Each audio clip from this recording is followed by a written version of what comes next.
ಯೇಸು ಕ್ರಿಸ್ತರು ನಮ್ಮ ಜೀವನದಲ್ಲಿ ನಮ್ಮ ಅರಸರಾಗದೇ ಹೋದರೆ ಇನ್ಯಾರೋ ಒಬ್ಬರು ನಮ್ಮ ಜೀವನದ ಅರಸರಾಗಿರ್ತಾರೆ. ಇಬ್ಬರು ಅರಸರು ನಮ್ಮನ್ನು ಆಳ್ವಿಕೆ ಮಾಡಲಿಕ್ಕೆ ಆಗೋದಿಲ್ಲ. ಅಥವಾ ಎರಡು ಪಕ್ಷಕ್ಕೆ ಸೇರಿಕೊಂಡು ನಾವು ಎರಡೂ ಪಕ್ಷದವರಾಗಿ ಬದುಕ್ತೀನಿ ಅಂದರೆ ಅದು ಶುದ್ಧವಾದ ಸುಳ್ಳು, ಮೋಸ, ವಂಚನೆ. ಆ ಪಾರ್ಟಿಲಿರಬೇಕು, ಇಲ್ಲ ಈ ಪಾರ್ಟಿಲಿರಬೇಕು. ರಾಜಕೀಯ ಪಕ್ಷಗಳಿಗೆ ತೆಗೆದುಕೊಂಡ್ರೆ ಯಾವುದಾದ್ರೂ ಉದಾಹರಣೆಗೆ ಒಂದೆರಡು ಪಕ್ಷ ತೆಗೆದುಕೊಳ್ಳಿ, ಕಾಂಗ್ರೆಸ್ಸೋ ಬಿ ಜೆ ಪಿನೋ ಯಾವುದೋ. ನಾನು ಎರಡೂ ಪಕ್ಷದಲ್ಲಿ ಇರ್ತೀನಿ, ಎರಡೂ ಪಕ್ಷಕ್ಕೆ ಪ್ರಾಮಾಣಿಕನ ಕೆಲಸ ಮಾಡ್ತೀನಿ ಅಂದರೆ ಅದರಷ್ಟು ಸುಳ್ಳು ಮೋಸ ಬೇರೆ ಯಾವುದೂ ಇಲ್ಲ. ಅದು ಪಕ್ಕ ಡಮ್ಮಿ ಪೀಸೆ. ಎರಡೂ ಪಕ್ಷಕ್ಕೂ ದ್ರೋಹ ಮಾಡ್ತಾ ಇರ್ತಾನೆ ಅವನು, ಎರಡೂ ಪಕ್ಷಕ್ಕೂ ವಿರೋಧಿನೇ ಆಗಿರ್ತಾನೆ. ಯಾವುದಾದ್ರೂ ಒಂದು ಪಕ್ಷದ ಯಜಮಾನನಿಗೆ ವಿಧೇಯನಾಗಿ ಜೀವಿಸಲಿಕ್ಕಾಗುತ್ತೆ.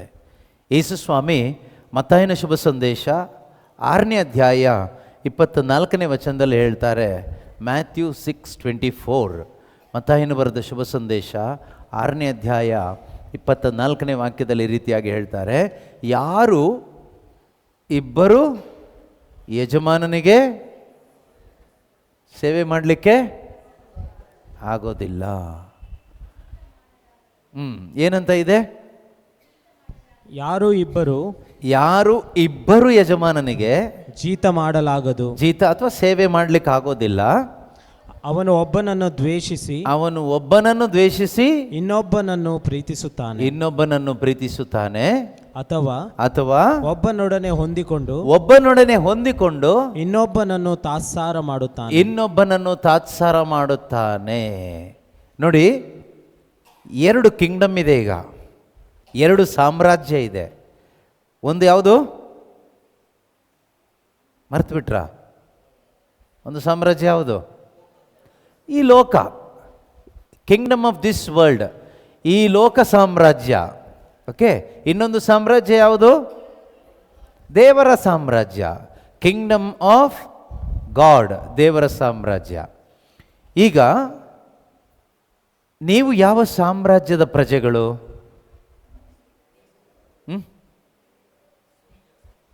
ಯಾವ ಸಾಮ್ರಾಜ್ಯದ ಪ್ರಜೆಗಳು? ಲೋಕದ ಸಾಮ್ರಾಜ್ಯದ ಪ್ರಜೆಗಳ, ದೇವರ ಸಾಮ್ರಾಜ್ಯದ ಪ್ರಜೆಗಳ?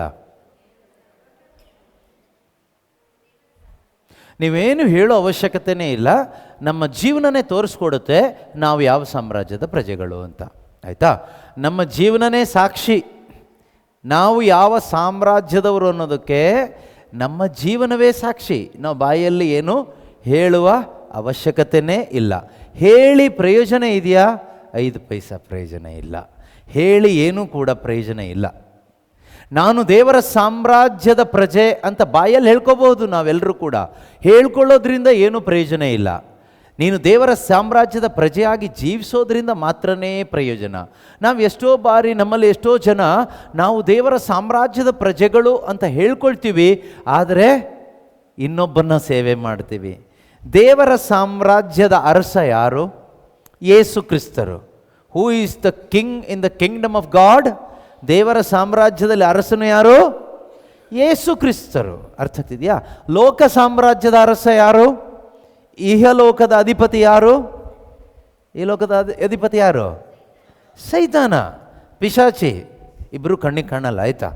ಯೇಸು ಕ್ರಿಸ್ತರು ಕಣ್ಣಿಗೆ ಕಾಣೋದಿಲ್ಲ, ಸೈತಾನನು ಕಣ್ಣಿಗೆ ಕಾಣೋದಿಲ್ಲ. ಆದರೆ ಈ ಸಾಮ್ರಾಜ್ಯ ಕಣ್ಣಿಗೆ ಕಾಣಿಸುತ್ತೆ ಸ್ವಲ್ಪ. ಸೈತಾನನ ಸಾಮ್ರಾಜ್ಯದಲ್ಲಿ ನಾವು ಬದುಕ್ತಾ ಇದ್ದೀವಾ, ದೇವರ ಸಾಮ್ರಾಜ್ಯದಲ್ಲಿ ಬದುಕ್ತಾ ಇದ್ದೀವಾ? ಇದೊಂದು ದೊಡ್ಡ ಪ್ರಶ್ನೆ ನಿಮ್ಮ ಮನಸ್ಸಿಗೆ ನೀವು ಹಾಕೋಬೇಕು. ನಾನು ದೇವರ ಸಾಮ್ರಾಜ್ಯದ ಪ್ರಜೆಯಾಗಿ ಬದುಕ್ತಾ ಇದ್ದೀನಾ, ಸೈತಾನನ ಸಾಮ್ರಾಜ್ಯ ಅಥವಾ ಲೋಕ ಸಾಮ್ರಾಜ್ಯದ ಪ್ರಜೆಯಾಗಿ ಬದುಕ್ತಾ ಇದ್ದೀನಾ? ಸಾಧಾರಣವಾಗಿ ನಮಗೆಲ್ಲರಿಗೂ ಇಷ್ಟ ಏನು ಗೊತ್ತಾ? ಲೋಕದ ಪ್ರಜೆಯಾಗಿ ಬದುಕಲಿಕ್ಕೆ ಇಷ್ಟ. ಯಾಕೆ ಅಂದರೆ ಈ ಲೋಕ ನಮ್ಮ ಶರೀರಕ್ಕೆ ಬೇಕಾದ ಎಲ್ಲ ಥರದ ಸುಖವನ್ನು ನಮಗೆ ಕೊಡುತ್ತೆ. ನಾವು ಆಸೆ ಪಟ್ಟಿದ್ದನ್ನು ನಮಗಿಲ್ಲಿ ಪಡ್ಕೊಳ್ಳಿಕ್ಕಾಗುತ್ತೆ. ದುಡ್ಡು ಒಂದಿದ್ರೂ ಸಾಕು. ಏನಿರಿದ್ರೆ ಸಾಕು? ಅದರಿಂದ ಎಲ್ಲರೂ ಈ ದುಡ್ಡಿನ ಹಿಂದೆ ಬಿದ್ದಿದ್ದಾರೆ. ಅದಕ್ಕೆ ಯೇಸು ಸ್ವಾಮಿ ಹೇಳ್ತಾರೆ, ದೇವರಿಗೂ ದುಡ್ಡಿಗೂ. ಒಟ್ಟಿಗೆ ಸೇವೆ ಮಾಡಲು ಈ ದ್ರವ್ಯ ಅಂದರೆ ಏನು ಗೊತ್ತಾ? ದುಡ್ಡು. You cannot serve God and mammon, wealth, money, ಇದೆಲ್ಲ ಒಂದೇ, ಹಣ. You cannot serve both. ಒಂದ ದುಡ್ಡಿಗಾಗಿ ಬದುಕಬೇಕು, ಇಲ್ಲ ಕ್ರಿಸ್ತನಿಗಾಗಿ ಬದುಕಬೇಕು. ಇಲ್ಲ ನಾನು ಎರಡಕ್ಕಾಗಿ ಬದುಕಿ ಬ್ಯಾಲೆನ್ಸ್ ಮಾಡ್ತೀನಿ ಅಂದರೆ ವ್ಯಭಿಚಾರ ಮಾಡ್ದಂಗೆ ಆಗುತ್ತೆ. ಕೆಲವರು ಇದ್ದಾರೆ, ಒಬ್ಬರಲ್ಲ, ಒಂದು 2-3 ಜನ ಕೇಳಿದ್ದೀನಿ. ನನ್ನ ಹೆಂಡ್ತಿನೂ ನಾನು ಚೆನ್ನಾಗಿ ನೋಡ್ಕೊಳ್ತೀನಿ ಬ್ರದರ್, ಅವಳನ್ನೂ ಬಿಡೋಕ್ಕಾಗಲ್ಲ. ಇನ್ನೊಬ್ಳನ್ನ, ಹೆಂಡ್ತಿ ಅಲ್ಲ ಇನ್ನೊಬ್ಳು. ನಾನು ಏನು ಕಡಿಮೆ ಮಾಡಿದ್ದೀನಿ ನನ್ನ ಹೆಂಡ್ತಿ ಮಕ್ಕಳಿಗೆ? ಎಲ್ಲ ಕರೆಕ್ಟಾಗಿ ನೋಡ್ಕೊಳ್ತಾ ಇದ್ದೀನಲ್ವಾ? ಅವಳನ್ನ ಈಗ ಬಿಟ್ಬಿಡು ಅಂದ್ರೆ ಹೆಂಗೆ ಬಿಟ್ಬಿಡೋಕ್ಕಾಗುತ್ತೆ? ಅವಳಿಗೂ ನನ್ನಿಂದ 2-3 ಮಕ್ಕಳು ಹುಟ್ಟುಬಿಟ್ಟಿದೆ, ಈಗ ಬಿಟ್ಬಿಡೋಕ್ಕಾಗುತ್ತಾ? ಅದರಿಂದ ಲೀಗಲ್ ಆಗಿರೋಳ ಜೊತೆಗೂ ಇರ್ತೀನಿ, ಇಲ್ಲೀಗಲ್ ಆಗಿರೋಳ ಜೊತೆಗೂ ಇರ್ತೀನಿ, ಬ್ಯಾಲೆನ್ಸ್ ಮಾಡ್ತೀನಿ. ಅದನ್ನು ಯಾರಾದರೂ ಕುಟುಂಬ ಅಂತ ಹೇಳ್ತಾರಾ?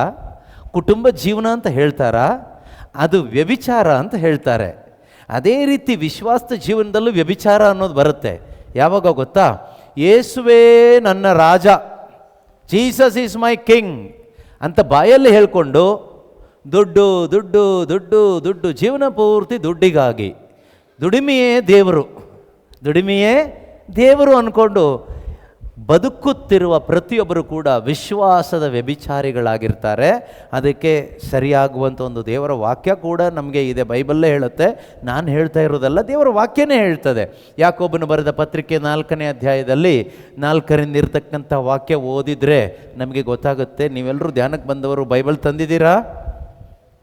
ನೆಕ್ಸ್ಟ್ ಬಂದರೆ ಬೈಬಲ್ ತೊಗೊಂಡು ಬನ್ನಿ. ನೀವು ಬಂದರೆ, ನಾನು ಬಂದರೆ, ನಿಮಗೆ ಬೇಕಾದರೆ, ನನಗೆ ಬೇಕಾದರೆ ಅಲ್ಲ, ಬೈಬಲ್ ತರಬೇಕು, ಧ್ಯಾನ ಮಾಡಬೇಕು. ಸ್ವರ್ಗಕ್ಕೆ ಹೋಗ್ಬೇಕಾದ್ರೂ ಸ್ವಲ್ಪ ಕಷ್ಟಪಡಬೇಕು. ಜಾಬ್ ಸಿಗಬೇಕಾದ್ರೆ ಏನಂತ ಕಷ್ಟ ಆಗೋದಿಲ್ಲ. ನಿತ್ಯ ಜೀವ ಪಡ್ಕೋಬೇಕಂದ್ರೆ ಸ್ವಲ್ಪ ಹೋರಾಟ ಮಾಡಲೇಬೇಕಾಗತ್ತೆ. ಆಯಿತಾ? ಏನಂತ ಇದೆ? ವಿಶ್ವಾಸದಲ್ಲಿ ವ್ಯಭಿಚಾರಿಗಳಂತೆ ಬಾಳುವವರೇ. ಇದು ದೇವರ ವಾಕ್ಯ, ಮನುಷ್ಯನ ಮಾತಲ್ಲ. ವಿಶ್ವಾಸದಲ್ಲಿ ವ್ಯಭಿಚಾರಿಗಳಂತೆ ಬಾಳುವವರೇ. ಅಲ್ಲಿ ಇಂಗ್ಲೀಷಲ್ಲಿ ಅಡಲ್ಟ್ರಸ್ ಅಂತಲೇ ಇದೆ, ಅಡಲ್ಟರಸ್, ವ್ಯಭಿಚಾರಿಗಳೇ ಅಂತಲೇ ಡೈರೆಕ್ಟ್ ಹೇಳ್ಬಿಟ್ಟಿದ್ದಾರೆ.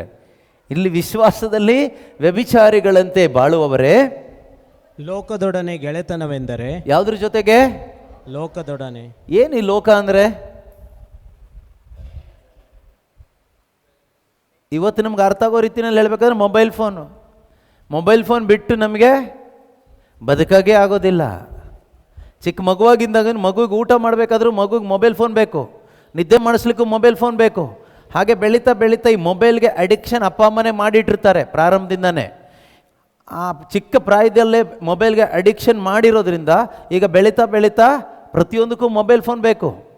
ಮೊದಲೆಲ್ಲ ಈ ಗೂಗಲ್ ಪೇ, ಫೋನ್ಪೇ ಮಾಡಲಿಕ್ಕೆ ಏನಾದರೂ ಟ್ರಾನ್ಸಾಕ್ಷನ್ಗೆ ಮೊಬೈಲ್ ಫೋನ್ ಸಾಕಾಗಿತ್ತು. ಈಗ ಆಗಲ್ಲ. ಮನೆಯಲ್ಲಿ ಸ್ಟಡಿ ಮಾಡೋ ಮಕ್ಕಳಿಗೂ ಕೂಡ ಮೊಬೈಲ್ ಫೋನಲ್ಲೇ ಬರುತ್ತೆ ಸ್ಕೂಲಿಂದ. ಆದ್ದರಿಂದ ಮಕ್ಕಳಿಗೂ ಮೊಬೈಲ್ ಫೋನ್ ಬೇಕೇ ಬೇಕೀಗ. ಎಲ್ಲ ಸ್ಟೂಡೆಂಟ್ಸ್ಗೂ ಮನೆಯಲ್ಲಿ ಮೊಬೈಲ್ ಫೋನ್ ಕೊಡಬೇಕೀಗ ಅಪ್ಪ ಅಮ್ಮ. ಮೊಬೈಲ್ ಫೋನ್ ಇಲ್ಲ ಅಂದರೆ ಕೆಲಸ ಆಗೋದಿಲ್ಲ. ಅದಾದಮೇಲೆ ಈ ಮೊಬೈಲ್ ಫೋನಲ್ಲಿ ಇರ್ತಕ್ಕಂಥದ್ದು ಬರ್ತಕ್ಕಂಥದ್ದೆಲ್ಲ ನೋಡಬೇಕು. ಇದು ನೋಡಿ ನೋಡಿ ನೋಡಿ ಗೀಚ್ಕೊಂಡೇ ಇರೋದು ಬೆಳಿಗ್ಗೆಯಿಂದ ಸಂಜೆ ತನಕ. ನಮ್ಮ ಮೈಂಡ್ ಈಗ ಫ್ರೀ ಇರೋಕ್ಕಾಗ್ತಾ ಇಲ್ಲ. ಮೈಂಡ್ ಫ್ರೀ ಇದ್ರೆ ಏನೋ ಒಂಥರ ಆಗ್ಬಿಡುತ್ತೆ, ಭಯ ಆಗ್ಬಿಡುತ್ತೆ ಅಲ್ವಾ? ಅದಕ್ಕೆ ಮೊಬೈಲ್ ಫೋನ್ ಗೀಚ್ಕೊಂಡಿರೋದು. ಇಲ್ಲ, ಮನುಷ್ಯರ ಜೊತೆಗೆ ಹರಟೆ ಹೊಡಿತಾ ಇರಬೇಕು. ಸುಮ್ಮನೆ ಕುತ್ಕೊಳ್ಳೋಕೆ ನಮ್ಗೆ ಆಗಲ್ಲ ಈಗ, ಸುಮ್ಮನೆ ಕುತ್ಕೊಳ್ಳೋಂಗೆ ಇಲ್ಲ ಈಗ. ಕೆಲವರು ತಿಂತಾ ಇರಬೇಕೇನಾದರೂ, ತಿಂತಾ ಇರಬೇಕು, ಮಾತಾಡ್ತಾ ಇರಬೇಕು. ತಿನ್ನುವಾಗಲೂ ಮಾತಾಡುವಾಗಲೂ ಮೊಬೈಲ್ ಫೋನ್ ಅಪರೂಪಕ್ಕೊಂದ್ಸರಿ ಅವಾಗ ಎತ್ಕೊಂಡು ಹೀಗೆ ಬಟನ್ ಒತ್ತಿ ನೋಡ್ತಾ ಇರಬೇಕು, ಏನಾದರೂ ಬಂದಿದೆಯಾ ಅಂತ. ಸೊ ಅಷ್ಟೊಂದು ಮೊಬೈಲ್ ಫೋನ್ಗೆ ಅಡಿಕ್ಟ್ ಆಗಿ ಕುತ್ಕೊಂಡಿದ್ದೀವಿ. ಅಂದರೆ ಲೋಕ ಸಾಮ್ರಾಜ್ಯದ ಪ್ರಜೆಗಳಾಗಿ ನಾವು ಬದುಕ್ತಾ ಇದ್ದೀವಿ. ಬಾಯಲ್ಲಿ ನನ್ನೇಸು ರಾಜ ಸ್ತೋತ್ರ, ಯೇಸುನ ರಾಜ ಅಂತ ಬಾಯಲ್ಲಿ ಮಾತ್ರ, ಹಾಡಿಗೆ ಮಾತ್ರ ಯೇಸು, ಹಾಡಿಗೆ ಮಾತ್ರ ಯೇಸು, ಪ್ರಾರ್ಥನೆ ಹೇಳಲಿಕ್ಕೆ ಮಾತ್ರ ಯೇಸು. ಜೀವನದಲ್ಲಿ ಯೇಸು ಇದರೋ ಇಲ್ಲೋ ಗೊತ್ತಿಲ್ಲ. ಇದ್ದರೆ ತುಂಬ ಸಂತೋಷ, ಇದ್ದರೆ ಭಾಗ್ಯವಂತರು, ಇಲ್ಲದೆ ಇದ್ದರೆ ನಿರ್ಭಾಗ್ಯರು. ಯಾರು ನಿರ್ಭಾಗ್ಯರಾಗಿ, ಕ್ರೈಸ್ತರಾಗಿ ನಿರ್ಭಾಗ್ಯರಾಗಿದ್ದರೆ ಅದರಷ್ಟು ವರ್ಸ್ಟ್ ಬೇರೆ ಯಾವುದೂ ಇಲ್ಲ. ಕ್ರೈಸ್ತರಲ್ಲದೆ ಇದ್ದರೆ ಅವ್ರಿಗೆ ಗೊತ್ತಿಲ್ಲ ಪಾಪ. ಕ್ರೈಸ್ತರಾಗಿದ್ದು ನಿರ್ಭಾಗ್ಯರಾಗಿದ್ದರೆ ಅದರಷ್ಟು ವರ್ಸ್ಟ್ ಬೇರೆ ಯಾವುದು ಈ ಪ್ರಪಂಚದಲ್ಲಿ. ವರ್ಸ್ಟ್ ಕಂಡೀಷನ್ ಅಂತಾರಲ್ಲ, ಅದು ಯಾವುದು ಗೊತ್ತಾ? ಕಾಯಿಲೆ ಅಲ್ಲ, ಕಷ್ಟ ಅಲ್ಲ. ಕ್ರಿಶ್ಚಿಯನ್ ಅಂತ ಕರೆಸ್ಕೊಂಡು ಕ್ರಿಸ್ತನಿಲ್ಲದೆ ಕ್ರಿಸ್ತನ ಆಡಳಿತದಲ್ಲಿ ಬದುಕದೇ ಇರೋದೇ ವರ್ಸ್ಟ್ ಕಂಡೀಷನ್. ಎಷ್ಟೋ ಜನ ಸೋ ಕಾಲ್ಡ್ ಕ್ರಿಶ್ಚಿಯನ್ಸ್, ಕ್ರೈಸ್ತರು ಎಂದು ಕರೆಸಿಕೊಳ್ಳುತ್ತಿರುವ ಅನೇಕರು, they are not under the power of the dominion of Christ. ಕ್ರಿಸ್ತ ಯೇಸುವಿನ ಆ ರಾಜತ್ವದ ಕೆಳಗಡೆ, ಆಡಳಿತದ ಕೆಳಗಡೆ ಬದುಕ್ತಾ ಇಲ್ಲ. ಅವರಿಷ್ಟ ಬಂದ ಹಾಗೆ ಬದುಕ್ತಾ ಇದ್ದಾರೆ. ನೋಡಿ, ಯೇಸುವಿನ ಆಡಳಿತದಲ್ಲಿ ನನ್ನ ಇಷ್ಟ ಇಲ್ಲ, ಅವರಿಷ್ಟ ಇಲ್ಲ, ಇವರಿಷ್ಟ ಇಲ್ಲ, ಅವ್ರಿಗೆ ಬೇಜಾರಾಗುತ್ತೆ ಇಲ್ಲ, ಅವರಿಷ್ಟ ಮಾತ್ರ, ಯೇಸುವಿನ ಇಷ್ಟ ಮಾತ್ರ. ಲೋಕರಾಜ್ಯದಲ್ಲಿ ಸೈತಾನನ ಆಡಳಿತದಲ್ಲಿ ಏನು ಗೊತ್ತಾ? ನನ್ನಿಷ್ಟ, ನನ್ನಿಷ್ಟ, ನನ್ನಿಷ್ಟ, ನನ್ನ ದುಡ್ಡು, ನನ್ನ ಕೆಲಸ, ನಂದು ಎಲ್ಲ, ನಾನೇನಾದರೂ ಮಾಡ್ತೀನಿ, ನೀನು ಯಾರು ಕೇಳಲಿಕ್ಕೆ? ನನ್ನಿಷ್ಟ. ಇವರೆಲ್ಲರಿಗೂ ಇಷ್ಟ ಆಯಿತು, ನಾನು ತಿಂತಾ ಇದ್ದೀನಿ. ಎಲ್ಲರೂ ಇಷ್ಟಪಟ್ಟರು ನಾನು ಮಾಡಿದೆ. ಅಂದರೆ ಲೋಕದ ಇಷ್ಟ, ಮನುಷ್ಯರ ಇಷ್ಟ, ನನ್ನ ಇಷ್ಟ, ಶರೀರದ ಇಷ್ಟ. ಎಲ್ಲಿ ಯಾರು ಸೈತಾನನ ಸಾಮ್ರಾಜ್ಯದಲ್ಲಿ, ಲೋಕ ಸಾಮ್ರಾಜ್ಯದ ಅಡಿಯಲ್ಲಿ ಬದುಕ್ತಾರೋ ಅವರು ಅವರಿಷ್ಟದ ಪ್ರಕಾರ ಬದುಕ್ತಾರೆ. ಅವರಿಷ್ಟದ ಪ್ರಕಾರ ಭಾನುವಾರ ಚರ್ಚಿಗೂ ಬರ್ತಾರೆ, ಅವರಿಷ್ಟದ ಪ್ರಕಾರ ಕೈ ಎತ್ತುತ್ತಾರೆ, ಹಲ್ಲೆಲೂಯನೂ ಹೇಳ್ತಾರೆ, ಅವರಿಷ್ಟದ ಪ್ರಕಾರ ಎಲ್ಲ ಮಾಡ್ತಾರೆ. ಆದರೆ ದೇವರ ಸಾಮ್ರಾಜ್ಯದ ಪ್ರಜೆ ಅವರಿಷ್ಟ ಇಲ್ಲ. ಅಲ್ಲಿ ಆ ದೇವರಿಷ್ಟ ಮಾತ್ರನೇ. ನಮ್ಮದೊಂದು ಏನಿಲ್ಲ, ಅವ್ರಿಗೇನಿಷ್ಟನೋ ಅದನ್ನು ಮಾಡೋದಷ್ಟೇ. ಅವರಿಷ್ಟದ ಪ್ರಕಾರ ಬದುಕುವಂಥ ಆ ಒಂದು ಸುಂದರವಾದ ಜೀವನ, ಬ್ಯೂಟಿಫುಲ್ ಆದ ಜೀವನ. ಅದರ ವಾಕ್ಯ ಹೇಳುತ್ತೆ, ವಿಶ್ವಾಸದಲ್ಲಿ ವ್ಯಭಿಚಾರಿಗಳಂತೆ ಬಾಳುವವರೇ ಲೋಕದೊಡನೆ ಗೆಳೆತನವೆಂದರೆ ದೇವರೊಡನೆ ಹಗೆತನವೆಂಬುದು. ಹಗೆತನ. ಲೋಕದೊಡನೆ ಗೆಳೆತನವನ್ನು ಬಯಸುವವನು ದೇವರೊಡನೆ. ಹಾಗಾದರೆ ಪ್ರೀತಿಯ ಸಹೋದರ ಸಹೋದರಿಯರೇ, ಇಂದು ನಾವು ಪ್ರಪಂಚದ ಜನರನ್ನು ನೋಡುವಾಗ, ಅದರಲ್ಲೂ ಕ್ರೈಸ್ತರನ್ನು ನಾವು ನೋಡುವಾಗ, ನಿಜವಾಗ್ಲೂ ನಿಮಗೇನು ಅನಿಸುತ್ತೆ? ಲೋಕದ ಜೊತೆಯಲ್ಲಿ ಫ್ರೆಂಡ್ಶಿಪ್ಪಲ್ಲಿ ಬದುಕ್ತಾ ಇದ್ದಾರೆ ಅಂತ ಅನಿಸುತ್ತೋ, ದೇವರ ಜೊತೆಯಲ್ಲಿ ಫ್ರೆಂಡ್ಶಿಪ್ಪಲ್ಲಿ ಬದುಕ್ತಾ ಇದ್ದಾರೆ ಅಂತ ಅನಿಸುತ್ತೋ? ಹೇಳಿ ನೋಡೋಣ, ನೀವೇ ಹೇಳಿ. ತೀರ್ಪು ಕೊಡೋದಲ್ಲ ಇದು, ಇವ್ಯಾಲ್ಯುವೇಷನ್ ಮಾಡೋದು, ಆತ್ಮಾವಲೋಕನ ಮಾಡಿ ನೋಡ್ಕೋಬೇಕಲ್ವಾ? ನಿಮ್ಗೇನು ಅನಿಸುತ್ತೆ? ಏನನ್ಸುತ್ತೆ? ಇವತ್ತು ಜನರನ್ನು ನೋಡುವಾಗ, ಕ್ರೈಸ್ತರನ್ನ ನೋಡುವಾಗ, ಕ್ರೈಸ್ತ ಸಭೆಗಳನ್ನು ನೋಡುವಾಗ, ಸೋ ಕಾಲ್ಡ್ ಕ್ರೈಸ್ತ ವಿಶ್ವಾಸಿಗಳನ್ನ ನೋಡುವಾಗ, ದೇವರ ಸ್ನೇಹಿತರಾಗಿ ಬದುಕ್ತಾ ಇದ್ದಾರೆ ಅಂತ ನಿಮಗೆ ಅನಿಸುತ್ತೋ, ದೇವರ ಶತ್ರುಗಳಾಗಿ ಬದುಕ್ತಾ ಇದ್ದಾರೆ ಅಂತ ನಿಮ್ಗೆ ಅನಿಸುತ್ತೋ? ಮಾತಾಡಲ್ವಾ? ಇನ್ನೊಬ್ಬರ ಬಗ್ಗೆ ಹೇಳಲಿಕ್ಕೆ ನಾವೆಷ್ಟರ ಮಟ್ಟಿಗೆ ಸರಿ ಇದ್ದೀವಿ ಬ್ರದರ್? ನಾವೇ ದೇವ್ರಿಗೆ ಶತ್ರುಗಳಾಗಿ ಬದುಕ್ತಾ ಇದ್ದೀವಿ, ಮತ್ತು ಬೇರೆಯವ್ರನ್ನ ನೋಡಿ ಹಾಗೆ ಅನಿಸುತ್ತೆ, ಹೀಗೆ ಅನಿಸುತ್ತೆ ಅಂತ ಹೇಳಿ ಏನು ಪ್ರಯೋಜನ? ಕರೆಕ್ಟಾ? ಹೋಗಲಿ, ನಿಮಗೇನು ಅನಿಸುತ್ತೆ? ನೀವು ದೇವರ ಫ್ರೆಂಡ್ಶಿಪ್ಪಲ್ಲಿದ್ದೀರಿ ಅನಿಸುತ್ತೋ, ದೇವರ ಆಡಳಿತದ ಕೆಳಗಡೆ ಏಸು ನಿಮ್ಮ ರಾಜನಾಗಿ ಆ ರಾಜನ ಆಳ್ವಿಕೆಯಲ್ಲಿ ಇದ್ದೀರಿ ಅನಿಸುತ್ತೋ, ಸೈತಾನ ನಿಮ್ಮ ರಾಜನಾಗಿ ಆತನ ಆಳ್ವಿಕೆಯಲ್ಲಿ ಬದುಕ್ತಾ ಇದ್ದೀರಿ ಅಂತ ಅನಿಸುತ್ತೋ? ನಿಮಗೇನು ಅನಿಸುತ್ತೆ? ಹೋಗಲಿ, ಬೇರೆಯವ್ರದ್ದು ಬಿಟ್ಬಿಡಿ. ಯೇಸು ರಾಜ ಸೂಪರ್. ಅಂದರೆ ನಿಮ್ಮ ಚರ್ಚಲ್ಲಿ ಒಬ್ಬರು ಮಿಷನರಿ ಇದ್ದಾರೆ ಅಂತ ಅರ್ಥ. ಮಿಷನರಿ ಯೇಸುಗಾಗಿ, ಬೇರೆ ಯಾವುದೂ ಇಲ್ಲ. ಗಂಡನಿಗಾಗಿ ಇಲ್ಲ, ಹೆಂಡತಿಗಾಗಿ ಇಲ್ಲ, ಮಗನಿಗಾಗಿಲ್ಲ, ಮಗಳಿಗಾಗಿಲ್ಲ, ಅಪ್ಪಂಗಾಗಿಲ್ಲ, ಅಜ್ಜಿಗಾಗಿಲ್ಲ, ಅವರಿಗಾಗಿಲ್ಲ, ಇವರಿಗಾಗಿಲ್ಲ. ಬದುಕುವುದಾದರೆ ಯೇಸುಗಾಗಿ. ಕರೆಕ್ಟಾ? ಯೇಸುಗಾಗಿ ಮಾತ್ರ. Very good. ಒಬ್ಬರಿದ್ದಾರೆ ಯೇಸುವಿನ ಸಾಮ್ರಾಜ್ಯದಲ್ಲಿರುವವರು, ಆಡಳಿತದಲ್ಲಿರುವವರು. ತುಂಬ ಸಂತೋಷ. ಪ್ರೀತಿಯ ಸಹೋದರ ಸಹೋದರಿಯರೇ, ಈಗ ಒಬ್ಬ ಮನುಷ್ಯ ಬೈ ಡಿಫಾಲ್ಟ್ ಹುಟ್ಟುವಾಗ, ಈ ಪ್ರಪಂಚಕ್ಕೆ ಹುಟ್ಟು ಬರ್ತೀವಲ್ವ ನಾವೆಲ್ಲ, ಹುಟ್ಟುವಾಗ ಆ ಜನ್ಮದ ಮುಖಾಂತರ ನಾವು ಯಾವ ಪ್ರಜೆಗಳಾಗಿ ಹುಡ್ತೀವಿ? ದೇವರ ಪ್ರಜೆಯಾಗಿ ಹುಡ್ತೀವೋ, ಶೈತಾನನ ಸಾಮ್ರಾಜ್ಯದ ಪ್ರಜೆಗಳಾಗಿ ಹುಡ್ತೀವೋ? ಕೆಲವರು ಹೇಳ್ತಾರಲ್ಲ ನಾವು ಹುಟ್ಟು ಕ್ರಿಶ್ಚಿಯನ್ ಅಂತ. ಅದು ಯಾವ ಥರ ಹೇಳ್ತಾರೋ ನನಗೆ ಗೊತ್ತಿಲ್ಲ, ಅವ್ರನ್ನ ಕೇಳಬೇಕು ನೀವು ಹೇಗೆ ಅಂತ. ಆದರೆ ಬೈಬಲ್ ಪ್ರಕಾರ ನೋಡುವಾಗ ಒಂದು ಮಗು ಹುಟ್ಟುವಾಗ ಏನಾಗಿ ಹುಟ್ಟುತ್ತೆ? ದೇವರ ಸಾಮ್ರಾಜ್ಯದ ಪ್ರಜೆಯಾಗಿ ಹುಟ್ಟುತ್ತೋ, ಶೈತಾನನ ಪ್ರಜೆಯಾಗಿ ಹುಟ್ಟುತ್ತೋ?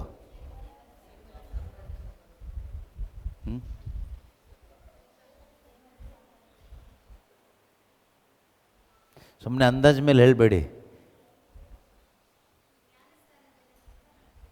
ನಾನು ಹುಟ್ಟುವಾಗ ಕೇಳಿದ್ದು, ಸ್ನಾನ ಎಲ್ಲ ಆಮೇಲೆ, ಹುಟ್ಟಿದ ಮೇಲೆ ಸ್ನಾನ ಮಾಡೋದು. ಹುಟ್ಟಕ್ಕಿಂತ ಮುಂಚೆ ಸ್ನಾನ ಇದೆಯಾ?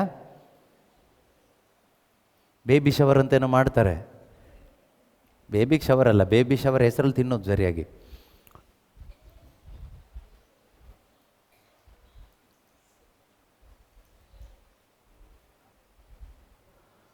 ಬೈಬಲ್ ಪ್ರಕಾರ, ನನ್ನ ಪ್ರಕಾರನೂ ಬೇಡ, ನಿಮ್ಮ ಪ್ರಕಾರನೂ ಬೇಡ, ಅವ್ರ ಪ್ರಕಾರನೂ ಬೇಡ, ಇವ್ರ ಪ್ರಕಾರನೂ ಬೇಡ, ಅಕಾರ್ಡಿಂಗ್ ಟು ಗಾಡ್ಸ್ ವರ್ಡ್, ದೇವರ ಪ್ರಕಾರ, ದೇವರ ವಾಕ್ಯದ ಪ್ರಕಾರ ಒಬ್ಬ ಮನುಷ್ಯ ಈ ಪ್ರಪಂಚದಲ್ಲಿ ಹುಟ್ಟುವಾಗ ಸೈತಾನನ ಸಾಮ್ರಾಜ್ಯದ ಪ್ರಜೆಯಾಗಿಯೇ ಹುಟ್ಟೋದು. ಈ ಪ್ರಪಂಚದಲ್ಲಿ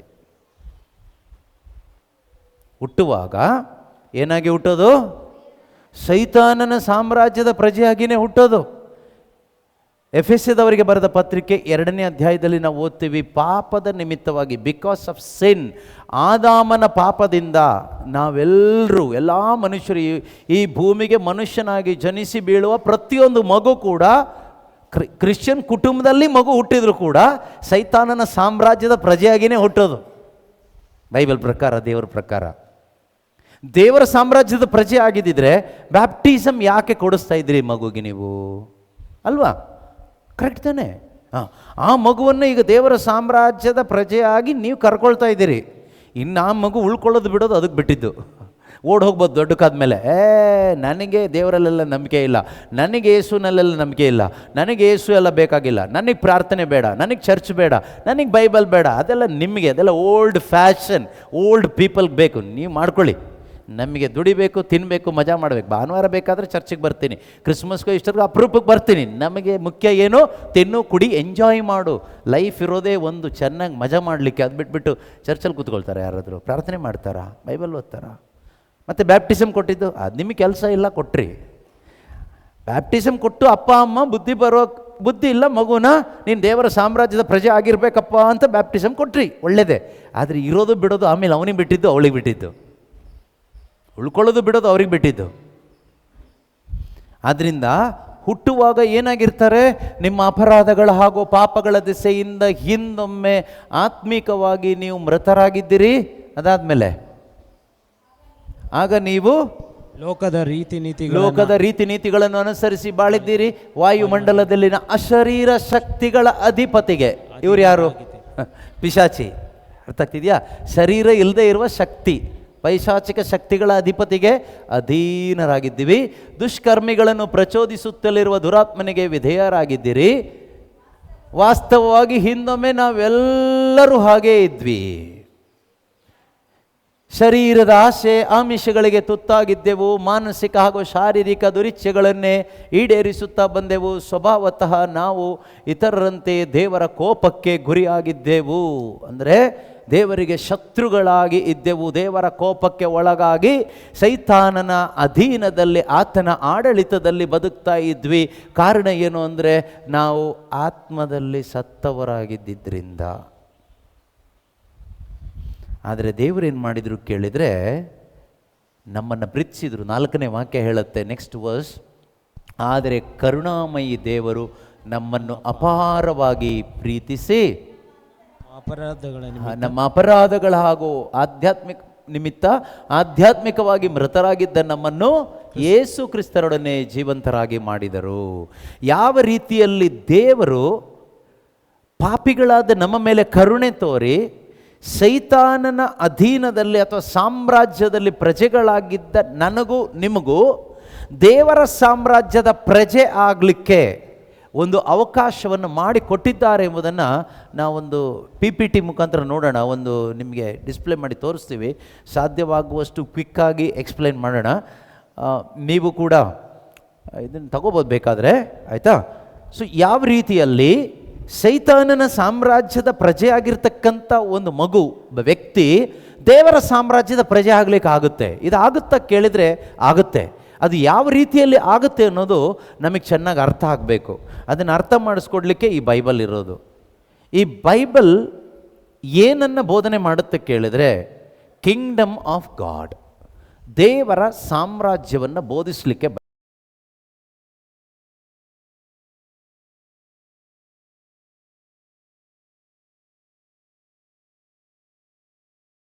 ಈ ಬೈಬಲ್ ಇರೋದು ದೇವರ ಸಾಮ್ರಾಜ್ಯವನ್ನು ಬೋಧನೆ ಮಾಡಲಿಕ್ಕೆ. ಯೇಸು ಕ್ರಿಸ್ತರು ಶಿಷ್ಯರನ್ನು ಆರಿಸ್ಕೊಂಡು ಆ ಶಿಷ್ಯರಿಗೆ ಹೇಳಿ ಕಳಿಸ್ತಾರೆ. ಏನಂತ ಹೇಳಿ ಕಳಿಸ್ತಾರೆ? Go and proclaim the good news of the kingdom of God. Go, ಹೋಗಿ ಸ್ವರ್ಗ ರಾಜ್ಯದ ಶುಭ ಸಂದೇಶವನ್ನು ಸಾರಿರಿ. ಹಾಗಾದರೆ ಇದು ಸೀರಿಯಸ್ ವಿಷಯ ಹೇಳ್ತಾ ಇರೋದು. ಸೀರಿಯಸ್ ಅಂದರೆ ಯಾವ ಥರ ಅಂದರೆ, ಡಾಕ್ಟ್ರ್ ಹೇಳ್ತಾರಲ್ಲ ಕೆಲವು ಟೈಮ್, ಏನಾದರೂ ಮಾರಕವಾದ ಕಾಯಿಲೆ ಬಂದರೆ ಸೀರಿಯಸ್ ಕಾಯಿಲೆ ಬಂದಿದೆ ಅಂತ. ಅದು ಕಾಯಿಲೆ ಶರೀರಕ್ಕೆ, ಅದು ಅಷ್ಟು ದೊಡ್ಡ ವಿಷಯ ಏನಲ್ಲ. ಆದರೆ ಅದಕ್ಕಿಂತ ಸೀರಿಯಸ್ ವಿಷಯ ನಿನ್ನ ನಿತ್ಯತೆಗೆ ಸಂಬಂಧಪಟ್ಟಿದ್ದು. ನೀರಿನ ಮೇಲಿರುವ ಗುಳ್ಳೆ ಥರ ಇರುವ ಅಲ್ಪ ಈ ಜೀವನ, ನಂತರ ಇರುವ ಶಾಶ್ವತವಾದ ಜೀವನ ಎಲ್ಲಿ ಕಂಟಿನ್ಯೂ ಮಾಡ್ತೀಯಾ? ಸ್ವರ್ಗದಲ್ಲಿ ದೇವರ ಜೊತೆ ಕಂಟಿನ್ಯೂ ಮಾಡ್ತೀಯಾ? ನರಕದಲ್ಲಿ ಪಿಶಾಚಿ ಜೊತೆಗೆ ಆ ಬೆಂಕಿಯಲ್ಲಿ ಕಂಟಿನ್ಯೂ ಮಾಡ್ತೀಯಾ? ಆ ಅಗ್ನಿಕುಂಡದಲ್ಲಿ, ಆ ಒಂದು ಲೇಕ್ ಆಫ್ ಫೈರ್, ಅದು ಯಾವುದು ಕತೆ ಅಲ್ಲ, ಕಲ್ಪನೆ ಅಲ್ಲ, ಲೇಕ್ ಆಫ್ ಫೈರ್, ಗಂಧಕದಿಂದ ಉರಿಯುವಂಥ ಆ ಅಗ್ನಿ ಸರೋವರ. ಆ ಅಗ್ನಿ ಸರೋವರದಲ್ಲಿ ನಿರಂತರವಾಗಿ ನೀನು ಹೀಗೆ ಬದುಕಿರಬೇಕು. ಅಲ್ಲಿ ಸತ್ತಿಗೆ ಹೋಗೋದಿಲ್ಲ, ಎಕ್ಸ್ಪೀರಿಯನ್ಸ್ ಆಗುತ್ತೆ. ಆ ನೋವನ್ನು ಅನುಭವಿಸಿ ಅಲ್ಲಿ ಬಿದ್ದಿರಬೇಕಾ ಅಥವಾ ಪರಮಾನಂದವನ್ನು ಅನುಭವಿಸ್ತಾ ದೇವರ ಸಾನ್ನಿಧ್ಯದಲ್ಲಿ ಇರಬೇಕಾ ಅನ್ನೋದ್ರದ್ದು ವಿಷಯ ಹೇಳ್ತಾ ಇರೋದು. ಒಬ್ಬ ಮನುಷ್ಯ ಹುಟ್ಟುವಾಗ ಈ ಸೈತಾನನ ಸಾಮ್ರಾಜ್ಯದ ಪ್ರಜೆಯಾಗಿಯೇ ಹುಟ್ಟೋದು. ಬೈಬಲ್ ಪ್ರಕಾರ ಈಗ ನೀವು ವಾಕ್ಯ ಓದಿದ್ರಿ ಅಲ್ವಾ? ಹುಟ್ಟುವಾಗಲೂ ನಾವೆಲ್ಲ ಪಾಪಿಗಳಾಗಿಯೇ ಹುಟ್ಟೋದು. ಮಾನವರೆಲ್ಲರೂ ಪಾಪಿಗಳೇ ಅಂತ ಬೈಬಲ್ ಹೇಳುತ್ತೆ. ಇನ್ನೊಂದು ವಾಕ್ಯ ಬೇಕಾದರೆ ರೋಮ 3:23 ವಾಕ್ಯ ಇದೆ, ಮಾನವರೆಲ್ಲರೂ ಪಾಪಿಗಳೇ, ನೀತಿವಂತರೊಬ್ಬರೂ ಇಲ್ಲ, ಎಲ್ಲರೂ ದೇವದತ್ತ ಮಹಿಮೆಯನ್ನು ಕಳೆದುಕೊಂಡವರೇ. All are sinners. ನೀತಿವಂತರು ಒಬ್ಬರೂ ಇಲ್ಲ. ನೀವು ಹೇಳ್ಬೋದು ಅವ್ರು ನೀತಿವಂತರು, ಇವ್ರು ನೀತಿವಂತರು, ಅವರು ಒಳ್ಳೆಯವರಲ್ವ ಅಂತ. ಅದು ನಿಮ್ಮ ಲೆಕ್ಕಾಚಾರದಲ್ಲಿ ಒಳ್ಳೆಯದು ಕೆಟ್ಟದ್ದು. ದೇವರು ಒಳಗಡೆ ನೋಡ್ತಾರೆ, ಆತ್ಮ ನೋಡ್ತಾರೆ. ಆತ್ಮ ನೋಡುವಾಗ ಎಲ್ಲ ಡೆಡ್ಡೆ. All are dead in spirit. ಆತ್ಮದಲ್ಲಿ ಸತ್ತವರು, ಶರೀರದಲ್ಲಿ ಜೀವ ಇದೆ. ಬ್ಯೂಟಿಫುಲ್. ಎಲ್ಲ ಒಳ್ಳೆ ಮೇಕಪ್ ಮಾಡ್ಕೊಂಡು ಬಟ್ಟೆ ಹಾಕ್ಕೊಂಡು ಚೆನ್ನಾಗಿ ಸುಣ್ಣ ಬಳ್ಕೊಂಡು ಬರ್ತೀವಿ. ಆದರೆ ಆತ್ಮ ಡೆಡ್ ಆಗಿದೆಯಲ್ಲ, ವಾಟ್ ಇಸ್ ದ ಯೂಸ್? ಒಳಗಡೆ ಬೇಕಲ್ಲ, ಒಳಗಡೆ ಜೀವ ಬೇಕಲ್ಲ. ಸೊ ದೇವರು ನೋಡುವಾಗ ಮಾನವರೆಲ್ಲರೂ ಪಾಪಿಗಳೇ. ಪಾಪಿಗಳು ಅಂದರೆ ಆತ್ಮದಲ್ಲಿ ಸತ್ತವರೇ, ಆತ್ಮಿಕವಾಗಿ ಸತ್ತವರೇ, ದೇವರಿಂದ ದೂರ ಆದವರೇ. ಒಳಗಡೆ ಲೈಫ್ ಇಲ್ಲ. There is no life inside.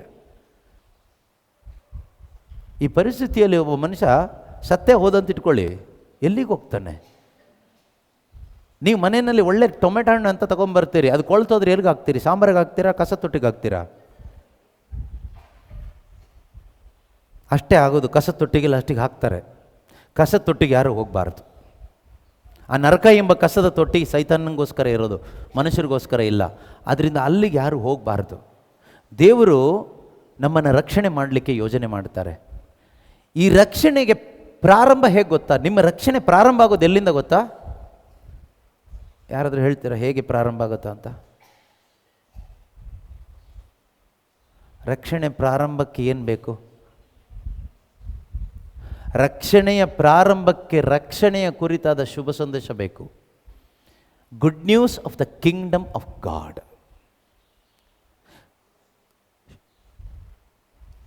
ದೇವರ ರಾಜ್ಯದ ಕುರಿತಾದ ಶುಭ ಸಂದೇಶ. ಏನೋ ಶುಭ ಸಂದೇಶ ಅಲ್ಲ. ನೀವು ಶ್ರೀಮಂತರಾಗೋದು ಹೇಗೆ, ಕಾಯಿಲೆ ವಾಸಿ ಆಗೋದು ಹೇಗೆ, ಮನೆ ಕಟ್ಟೋದು ಹೇಗೆ, ಮದುವೆ ಆಗೋದು ಹೇಗೆ, ಬಿಸ್ನೆಸ್ಸಲ್ಲಿ ಮೇಲೆ ಬರೋದು ಹೇಗೆ, ಸಾಲ ತೀರಿಸೋದು ಹೇಗೆ, ಇದು ಯಾವುದು ರಕ್ಷಣೆಯ ಸಂದೇಶ ಅಲ್ಲ. ಅದೆಲ್ಲ ಲೋಕದ ಸಂದೇಶ. ಇವು ಧ್ಯಾನಕೂಟಗಳಲ್ಲಿ ಹೋದರೆ ಬರೀ ಅದೇ ಸಿಗೋದು. ಸಾಕ್ಷಿಗಳು ಅದೇನೆ. ಇವ್ರು ಬಂದರು, 3 ಧ್ಯಾನಕ್ಕೆ ಬಂದರು, ಶ್ರೀಮಂತರಾದರು, ಕೈ ಚಪ್ಪಾಳೆ ತಟ್ಟಿ. ಅವ್ರು ಬಂದರು, ಮದುವೆ ಆಗಲಿಲ್ಲ, ಮದುವೆ ಆಯಿತು ನೋಡಿ, ಮಗು ನೆತ್ಕೊಂಡು ನಿಂತ್ಕೊಂಡಿದ್ದಾರೆ, ಚಪ್ಪಾಳೆ ತಟ್ಟಿ. ಇವ್ರು ಬಂದರು, ಕಿಡ್ನಿ ಫೇಲ್ ಆಗಿತ್ತು, ಈಗ 2 ಕಿಡ್ನಿ ಫಂಕ್ಷನ್ ಆಗ್ತಾಯಿದೆ, ಕೈ ತಟ್ಟಿ. ಇದೇ ಸಾಕ್ಷಿಗಳಿವತ್ತು. ಅದು ಮಾಡೋಕ್ಕೆ ಯೇಸುನೇ ಬೇಕಾಗಿತ್ತಾ? ಯೇಸು ಇಲ್ಲದೇನೂ ಎಷ್ಟೋ ಜನ ಜೀವನದಲ್ಲಿ ಅದು ನಡೆದಿದೆ. ನಿಮ್ಮ ಜೀವನದಲ್ಲೂ ನಡೆದಿದೆ. ನೀವು ಹೇಳ್ತೀರಿ ಯೇಸು ಮಾಡಿದರು ಅಂತ. ಪಾಪ ಯೇಸು ಅವ್ರಿಗೆ ಯಾಕೆ ಮಾಡಿಲ್ಲ? ಅವಾಗ ಪಕ್ಷಪಾತ ಮಾಡ್ದಂಗೆ ಆಯಿತು. ಯೇಸು ಪಕ್ಷಪಾತಿ ಅಲ್ಲ, ಎಲ್ರಿಗೂ ಒಂದೇ ಬ್ಲೆಸ್ಸಿಂಗ್ ಕೊಟ್ಟಿರೋದು. ರಕ್ಷಣೆ, ಸಾಲ್ವೇಷನ್, ಪಾಪಕ್ಷಮೆ, ಅದು ಎಲ್ರಿಗೂ ಕೊಟ್ಟರು. ಓಕೆ. ಈಗ ಯೇಸು ಕ್ರಿಸ್ತನ ಕುರಿತಾದ ಅಥವಾ ದೇವರು ಮನುಷ್ಯನ ಮೇಲೆ ಕರುಣೆ ತೋರಿ ಮನುಷ್ಯನಿಗಾಗಿ ಏನು ಮಾಡಿದರು? ಕೆಲವರು ಕೇಳ್ತಾರಲ್ವ, ದೇವರು ಏನು ಮಾಡಿದರು ನಿಮಗೆ? ನೀನು ಪ್ರಾರ್ಥನೆ ಬೈಬಲ್ ಅಂತ ಹಿಡ್ಕೊಂಡು ಓದ್ತಾ ಹೋಗ್ತೀಯಲ್ಲ, ಮನೆ ಬಿಟ್ಟು ಅಲ್ಲಿ ಪ್ರೇಯರ್ ಇಲ್ಲಿ ಪ್ರೇಯರ್ ಅಂತ ವಾಕ್ಯ ಕೇಳಬೇಕು ಅಂತ ಏನು ಮಾಡಿದರು ದೇವರು ನಿನಗೆ? ಪಾಪ ಅವ್ರಿಗೆ ಗೊತ್ತಿಲ್ಲ. ಈ ಹಿಡ್ಕೊಂಡು ಹೋಗೋನಿಗೂ ಗೊತ್ತಿಲ್ಲ ಏನು ಹೇಳಬೇಕು ಅಂತ. ನಮ್ಮ ಪರಿಸ್ಥಿತಿ ಹಾಗಾಗ್ಬಿಟ್ಟಿದೆ. ದೇವರು ಮಾಡಿ ಆಯ್ತು, ಇನ್ನು ಮಾಡಲಿಕ್ಕೇನೂ ಇಲ್ಲ. ದೇವರು ಈ ರಕ್ಷಣಾ ಕಾರ್ಯವನ್ನು ಮುಗಿಸಿದ್ದಾರೆ. ಮುಗಿಸ್ಬಿಟ್ಟು ಶಿಲುಬೆ ಮೇಲೆ ಏನು ಹೇಳಿದರು? ಇಟ್ ಈಸ್ ಫಿನಿಶ್ಡ್, ಎಲ್ಲವೂ ನೆರವೇರಿತು. ಟೆಟೆಲೆಸ್ಟಾಯ್ ಏನು ಹಂಗಂದರೆ ಎಲ್ಲವೂ ನೆರವೇರಿ ಆಯಿತು, ಎಲ್ಲ ಮಾಡಿ ಮುಗಿಸಿದ್ದೀನಿ ನಾನೀಗ. ಈಗ ಅದನ್ನು ನಾವು ಅನುಭವಿಸ್ಬೇಕಷ್ಟೇ. ಏನು ಮಾಡಿ ಮುಗಿಸಿದ್ದಾರೆ? ನಮಗೆ ಬೇಕಾದಂಥ ಸುಖಕರವಾದ ಜೀವನ ಅಲ್ಲ, ನಮಗೆ ಬೇಕಾದಂಥ ಸ್ವರ್ಗ ರಾಜ್ಯದ ಜೀವನ, ಕಿಂಗ್ಡಮ್ ಲೈಫ್. ಯೇಸು ಕ್ರಿಸ್ತನ ಸಾಮ್ರಾಜ್ಯದ ಪ್ರಜೆಯಾಗಿ, ಯೇಸು ರಾಜನಾಗಿ ಆತನ ಆಡಳಿತದಲ್ಲಿ ಜೀವಿಸುವ ಆ ಒಂದು ಕ್ರಿಸ್ತಿಯ ಜೀವನವನ್ನು, ಸ್ವರ್ಗ ಸಾಮ್ರಾಜ್ಯದ ಜೀವನವನ್ನು ನಮಗೆ ದೇವರು ಪ್ರಿಪೇರ್ ಮಾಡಿ ಇಟ್ಟಿದ್ದಾರೆ ಯೇಸು ಕ್ರಿಸ್ತನ ಶಿಲುಬೆ ಮರಣ ಮತ್ತು ಪುನರುತ್ಥಾನದ ಮುಖಾಂತರವಾಗಿ. ಅದಾದಮೇಲೆ ಯೇಸು ಶಿಷ್ಯರಿಗೆ ಹೇಳ್ತಾರೆ ಏನಂತ? ನೀವೀಗ ಹೋಗಿ, ಗೋ ಗೋ ಹೋಗಿ ನೀವು ಏನು ಸಾರಬೇಕು? ದೇವರ ರಾಜ್ಯದ ಶುಭ ಸಂದೇಶ, Kingdom gospel of the kingdom of god, ಸ್ವರ್ಗ ರಾಜ್ಯದ ಸಂದೇಶ, ಲೋಕರಾಜ್ಯದ ಸಂದೇಶ ಅಲ್ಲ. ಇವತ್ತು ಅನೇಕ ಕಡೆ ಪ್ರಾಸ್ಪೆರಿಟಿ ಸಂದೇಶಗಳಿದೆ ಅಲ್ವಾ? ಹೇಗೆ ಬೇಗ ಅಭಿವೃದ್ಧಿ ಆಗೋದು, ಬೇಗ ಶ್ರೀಮಂತರಾಗೋದು ಹೇಗೆ, ಯಾವ ವಾಕ್ಯ ತಗೋಬೇಕು ಅದಕ್ಕೆ, ಯಾವ ಪ್ರಾರ್ಥನೆ ಮಾಡಬೇಕು ಅದಕ್ಕೆ? ನೋ, ಅದಲ್ಲ. ಗೋ and proclaim the kingdom of god. ಸೈತಾನನ ರಾಜ್ಯದ ಸಂದೇಶ ಹೇಳಲಿಕ್ಕಲ್ಲ ಬೈಬಲ್ ಇರೋದು, ದೇವರ ರಾಜ್ಯದ ಸಂದೇಶ. ನಿಮ್ಮ ಮಕ್ಕಳಿಗೆ ಇದು ಹೇಳ್ಕೊಡ್ಬೇಕಾಯ್ತಾ? ಇಲ್ಲಾಂದ್ರೆ ಅವರು ಪಿಶಾಚಿ ಸಾಮ್ರಾಜ್ಯದಿಂದ ಹೊರಗೆ ಬರೋದಿಲ್ಲ. ನೀವೆಲ್ಲೋ ಹೋಗಿ ತಲೆ ಬಳಸ್ಕೊಂಡು ಬರೋದ್ರಿಂದ ಎಲ್ಲ ನಿಮ್ಮ ಮಕ್ಕಳು ಸೈತಾನನ ಹಿಡಿತದಿಂದ ದೇವರ ರಾಜ್ಯಕ್ಕೆ ಬರೋದಿಲ್ಲ. ಮೊದಲು ನೀನು ಈ ದೇವರ ರಾಜ್ಯದ ಸಂದೇಶವನ್ನು ಅರ್ಥಕೋಬೇಕು. We must understand what is this message. ಈ ದೇವರ ರಾಜ್ಯದ ಸಂದೇಶ ಏನು ಅನ್ನೋದನ್ನು ಈ ಒಂದು ಇದರ ಮುಖಾಂತರವಾಗಿ, ಪವರ್ ಪಾಯಿಂಟ್ ಪ್ರೆಸೆಂಟೇಷನ್ ಮುಖಾಂತರವಾಗಿ ನಾವು ಸ್ವಲ್ಪ ಕಲ್ತ್ಕೊಳ್ಳೋಣ. ಈ ಬೈಬಲ್ನಲ್ಲಿ ಇರ್ತಕ್ಕಂಥ ವಿಷಯನೇ ನಮ್ಗೆ ಅರ್ಥ ಆಗಲಿಕ್ಕೆ ಈ ಒಂದು ಪ್ರೆಸೆಂಟೇಷನ್ ಮಾಡಿ ಆಗ್ತಾ ಇರೋದು. ನೀವು ಇದಕ್ಕಿಂತ ಉತ್ತಮವಾದ ರೀತಿಯಲ್ಲಿ ಬೇಕಾದರೆ ನೀವು ಮಾಡ್ಬೋದು. ಓಕೆ, ನಿಮಗೆ ಬೇಕಾದರೆ ನಾವು ಕೊಡ್ತೀವಿ, ನಿಮ್ಮ ವಾಟ್ಸಪ್ ನಂಬರು ಏನೋ ಕೊಟ್ಟರೆ ನಿಮಗೂ ಬೇಕಾದರೆ ಕಳಿಸ್ಕೊಡ್ತೀವಿ. ಇದನ್ನು ನೀವು ಎಕ್ಸ್ಪ್ಲೈನ್ ಮಾಡ್ಬೋದು, ನೀವು ಇದನ್ನು ಧ್ಯಾನಿಸ್ಬೋದು ಇಟ್ಕೊಂಡು.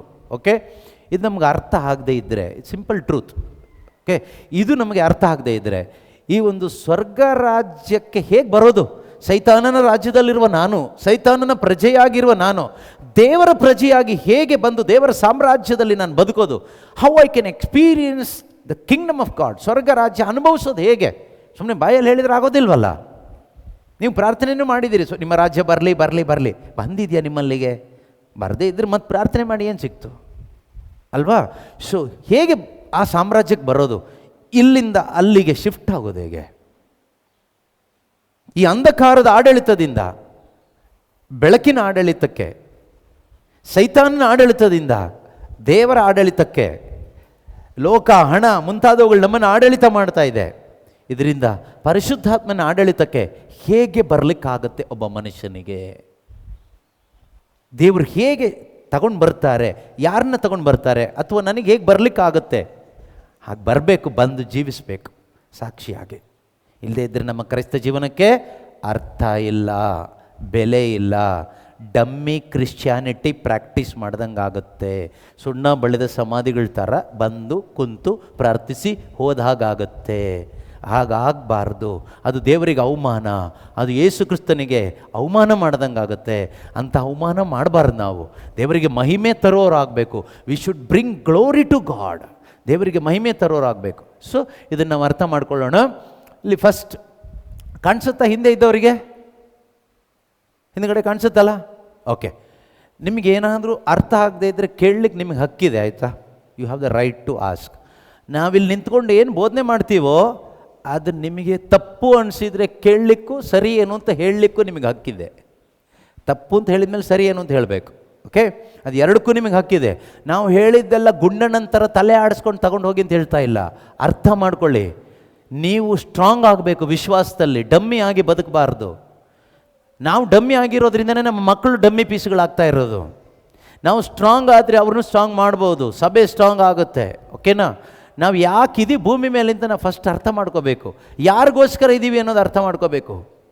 ಅದೆಲ್ಲ ಅರ್ಥ ಆದ್ರೇ ಜೀವನದಲ್ಲಿ ನೆಮ್ಮದಿ ಇರೋದು, ಇಲ್ಲ ಅಂದರೆ ನೆಮ್ಮದಿ ಇಲ್ಲ, ಆಯಿತಾ? ಸೊ ಸೃಷ್ಟಿಯ ಮೊದಲು ನನ್ನ ಮೂಲ, ಸೃಷ್ಟಿಯ ಮೊದಲು ನಾನು ಇದನ್ನ, ನನ್ನ ಮೂಲ ಏನು ಅಂತ ಕೇಳೋದಾದರೆ, ಚರ್ಚ್ ಎಂಟ್ರೆನ್ಸಲ್ಲಿ ಒಂದು ಹೊಸ ಚರ್ಚ್ ಬಿಲ್ಡಿಂಗ್ ಒಂದು ಚಿತ್ರ ಹಾಕಿದ್ದಾರೆ. ನೋಡಿದರೆ ಯಾರಾದರೂ? ನೋಡಿದ್ದೀರಾ? ನಿಮ್ಮ ಹೊಸ ಚರ್ಚ್ ಅಂದರೆ ಬಿಲ್ಡಿಂಗ್ ನಾನು ಹೇಳ್ತಾ ಇರೋದು. ಹೊಸ ಚರ್ಚ್ ಬಿಲ್ಡಿಂಗ್ ಹೇಗೆ ಇರಬೇಕು ಅಂತ ಒಂದು ಡಿಸೈನ್ ಫ್ರಂಟಲ್ಲಿ ಇದೆಯಾ? ಒಂದು ಬ್ಲೂ ಪ್ರಿಂಟ್ ಕೂಡ ಇದೆಯಾ? ಇದೆ. ಈಗ ಅದು ಕಾಣಿಸ್ತಾ ಇದೆಯಾ? ಆ ಚರ್ಚಲ್ಲೇ ನಾನು ಕೂತ್ಕೊಂಡಿರೋದು ನೀವು? ಇಲ್ಲ, ಅದು ನಮ್ಮ ಮನಸ್ಸಲ್ಲಿರೋದು. ಈ ರೀತಿ ಒಂದು ಡಿಸೈನ್ ಇದೆ, ಇದು ಆಗಬೇಕು, ಇದು ಫುಲ್ಫಿಲ್ ಆಗಬೇಕು. This is the design. ಅದೇ ರೀತಿಯಲ್ಲಿ ದೇವರ ಹೃದಯದಲ್ಲಿ ನನ್ನ ಬಗ್ಗೆ ನಿಮ್ಮ ಬಗ್ಗೆ ಒಂದು ಡಿಸೈನ್ ಇದೆ. ಅದನ್ನು ಪೂರ್ವ ನಿರ್ಣಯ ಅಂತ ಹೇಳ್ತೀವಿ. ಪ್ರೀ ಡೆಸ್ಟಿನೇಷನ್ ಅಂತ ವರ್ಡ್ ಇರೋದು ಇಂಗ್ಲೀಷಲ್ಲಿ, ಆಯಿತಾ? ಪ್ರೀ ಡೆಸ್ಟಿನೇಷನ್ ಅಂತ ಹೇಳ್ತಾರೆ. ದ ಪ್ರೀ ಪ್ಲ್ಯಾನ್, ದೇವರ ಆಲೋಚನೆಯಲ್ಲಿ ಪೂರ್ವ ನಿರ್ಣಯ. ದೇವರು ಮೊದಲೇ ನಿರ್ಣಯಿಸಿದ್ದಾರೆ. ಆ ಗೋಡೆ ಮೇಲೆ ನೀವು ಮೊದಲೇ ನಿರ್ಣಯ ಮಾಡಿದ್ದೀರಿ, ಚರ್ಚ್ ಬಿಲ್ಡಿಂಗ್ ಹೀಗೆ ಇರಬೇಕು, ಇಷ್ಟು ಗೋಪುರ ಇರಬೇಕು, ಇಷ್ಟು ಕಿಟಕಿ ಇರಬೇಕು, ಹೀಗಿರಬೇಕು, ಇಲ್ಲಿ ಪಾರ್ಕಿಂಗ್ ಇರಬೇಕು. ಪೂರ್ವ ನಿರ್ಣಯ ಇನ್ನು ಬಂದಿಲ್ಲ. ಗೋಡೆ ಮೇಲೆ ಚಿತ್ರ ಇದೆ ಅಂತ ಹೇಳಿಬಿಟ್ಟು ಬಂದಿದೆ ಅಂತಲ್ಲ, ಅಲ್ಲಿದೆ. ಅದೇ ಥರ ದೇವರ ಪೂರ್ವ ನಿರ್ಣಯದ ಪ್ರಕಾರ ನಾನೇನಾಗಬೇಕು, ಈ ನಾನು ಕಾಣಿಸ್ತಾ ಇದೆಯಾ? ಈ ಡಾಟ್ ನಾನು ಹಿಂದೆ ಇದ್ದವ್ರಿಗೆ ಕಾಣಿಸ್ತಾ ಇದೆಯಾ? ಕನ್ನಡ ಓದ್ಲಿಕ್ಕೆ ಬರೋರು ಎಲ್ರಿಗೂ ಓದ್ಲಿಕ್ಕೆ ಬರುತ್ತಲ್ವಾ? ಬರದೇ ಇದ್ರೂ ಪರವಾಗಿಲ್ಲ, ಸಾಧ್ಯವಾದಷ್ಟು ಎಕ್ಸ್ಪ್ಲೈನ್ ಮಾಡೋಣ, ಎಷ್ಟಾಗುತ್ತೋ ಅಷ್ಟು. ನೀವು ಇದನ್ನು ಎಕ್ಸ್ಪ್ಲೈನ್ ಮಾಡಿ ನಿಮ್ಮ ಊರಲ್ಲಿ, ಮನೆಯಲ್ಲಿ, ಬೀದಿಲಿ ಎಲ್ಲ ಎಲ್ರಿಗೂ ಅರ್ಥ ಆಗಲಿ, ಸತ್ಯದ ಅರಿವು. ಆಯಿತು? ನಾನು ಈ ಹಳದಿ ಬಣ್ಣದ ಅಥವಾ ಗೋಲ್ಡನ್ ಕಲರ್ ಸರ್ಕಲ್ ನಾನು, ಈ ಕೆಂಪು ಬಣ್ಣ ರೆಡ್ ಕಲರ್ ಇದು ಜೀಸಸ್, ಪರ್ಪಲ್ ಕಲರ್ ದೇವರು. ನಾನು ಯೇಸು ಕ್ರಿಸ್ತನ ಮುಖಾಂತರ ದೇವರಲ್ಲಿ ಇದ್ದೀನಿ. ಏನಾಗಿದ್ದೀನಿ? ಅನಂತ ಆಧ್ಯಾತ್ಮಿಕ ಜೀವಿಯಾಗಿದ್ದೀನಿ. ಶರೀರ ಇಲ್ಲ, ಇಲ್ಲಿ ಆತ್ಮ ಇದೆ, ಆತ್ಮಿಕ ಜೀವಿ, ಸ್ಪಿರಿಚುವಲ್, ನಾಟ್ ಫಿಸಿಕಲ್. ಈ ಕಣ್ಣಿಗೆ ಕಾಣುವ ಈ ಸುಂದರವಾದ, ಕೋಮಲವಾದ, ಕೆಂಪಾದ ದೇಹ ಎಲ್ಲ ಇಲ್ಲ. ಯೇಸು ಕ್ರಿಸ್ತರಲ್ಲಿ, ಯೇಸು ಕ್ರಿಸ್ತರ ಮುಖಾಂತರ ನಾನು ಯಾರಲ್ಲಿದ್ದೀನಿ? ದೇವರಲ್ಲಿ ಯೇಸು ಕ್ರಿಸ್ತನ ಮುಖಾಂತರ ನಾನು ಇರಬೇಕೆಂದು ದೇವರು ಮೊದಲೇ ನಿರ್ಣಯಿಸಿದ್ದಾರೆ.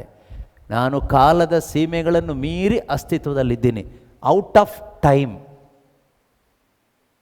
ಈ ಟೈಮಿಂದ ಹೊರಗಡೆ ಇದ್ದೀನಿ. ಟೈಮ್ ಪ್ರಾರಂಭ ಆಗಿದ್ದು ಯಾವಾಗ?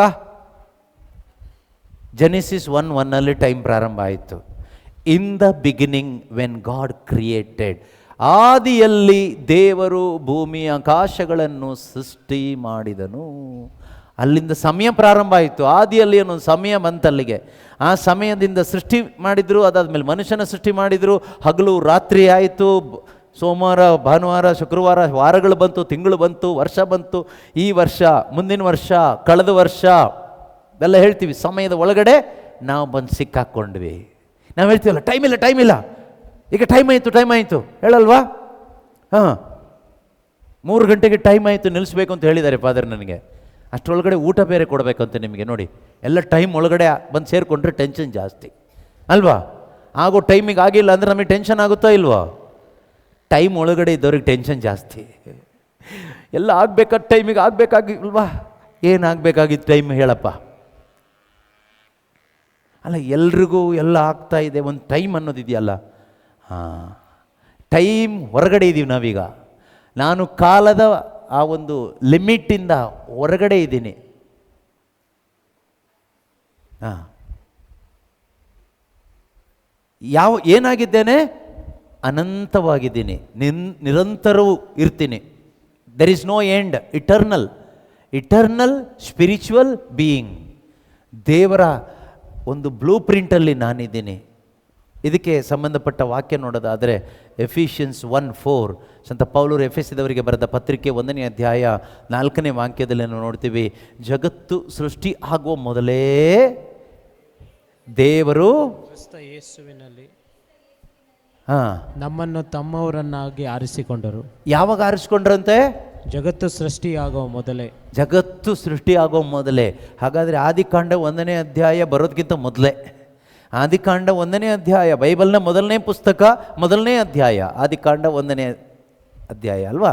ಸೊ ಅದಕ್ಕಿಂತ ಮೊದಲೇ ದೇವರು ಈ ಪ್ಲ್ಯಾನ್ ಮಾಡಿದರು. ಯಾವ ಪ್ಲ್ಯಾನ್ ಮಾಡಿದರು? ನಾವೆಲ್ಲರೂ ಎಲ್ಲಿರಬೇಕು ಅಂತ? ನರಕದಲ್ಲಿ ಇರಬೇಕು ಅಂತ ಅಲ್ಲ, ಎಲ್ಲಿರಬೇಕು ಅಂತ? ಯೇಸುವಿನಲ್ಲಿ. ಯೇಸು ಕ್ರಿಸ್ತನ ಮುಖಾಂತರ ದೇವರಲ್ಲಿ ಇರಬೇಕು ಅಂತ. ಸ್ವರ್ಗ ಸಾಮ್ರಾಜ್ಯದ ಪ್ರಜೆಗಳಾಗಿ ನಾವು ಶಾಶ್ವತವಾಗಿ ದೇವರಲ್ಲಿ ನಿತ್ಯವೂ ಜೀವಿಸಬೇಕು. ದೇವರ ಅನ್ಯೋನ್ಯತೆಯಲ್ಲಿ ನಿತ್ಯವೂ ದೇವರೊಂದಿಗೆ ನಾವು ಬದುಕಬೇಕು ಅನ್ನೋದೇ ದೇವರ blueprint, predestination about me and you. ಈಗ ಎಷ್ಟು ಜನ ಇಲ್ಲಿಗೆ ಬರ್ತಾರೆ ಅನ್ನೋದು ಸೀಕ್ರೆಟ್, ಗೊತ್ತಿಲ್ಲ ನಮಗೆ. ದೇವರು ಬಯಸೋದು ಯೇಸು ಕ್ರಿಸ್ತನಲ್ಲಿ ನಾನು ಇಲ್ಲಿ ಬರಬೇಕು ಅಂತ, ಕ್ರಿಸ್ತನಲ್ಲಿ ನಾನು ಇರಬೇಕು ಅನ್ನೋದು ದೇವರ ಚಿತ್ತ. ದೇವರಲ್ಲಿ ನಾನು ಒಂದಾಗಿ ಅನಂತ ಆಧ್ಯಾತ್ಮಿಕವಾದ ಜೀವಿಯಾಗಿ ನಾನು ಬದುಕಬೇಕು ಅಂತ.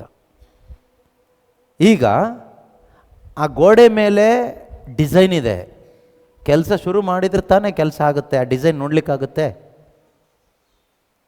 ಕರೆಕ್ಟಾ? ಗೋಡೆ ಮೇಲೆ ಡಿಸೈನ್ ಇದೆಯಾ? ಚರ್ಚ್ ಬಿಲ್ಡಿಂಗ್ ಡಿಸೈನ್ ಗೋಡೆ ಮೇಲೆ ಹಾಕಿದಾರ ಫೋಟೋ.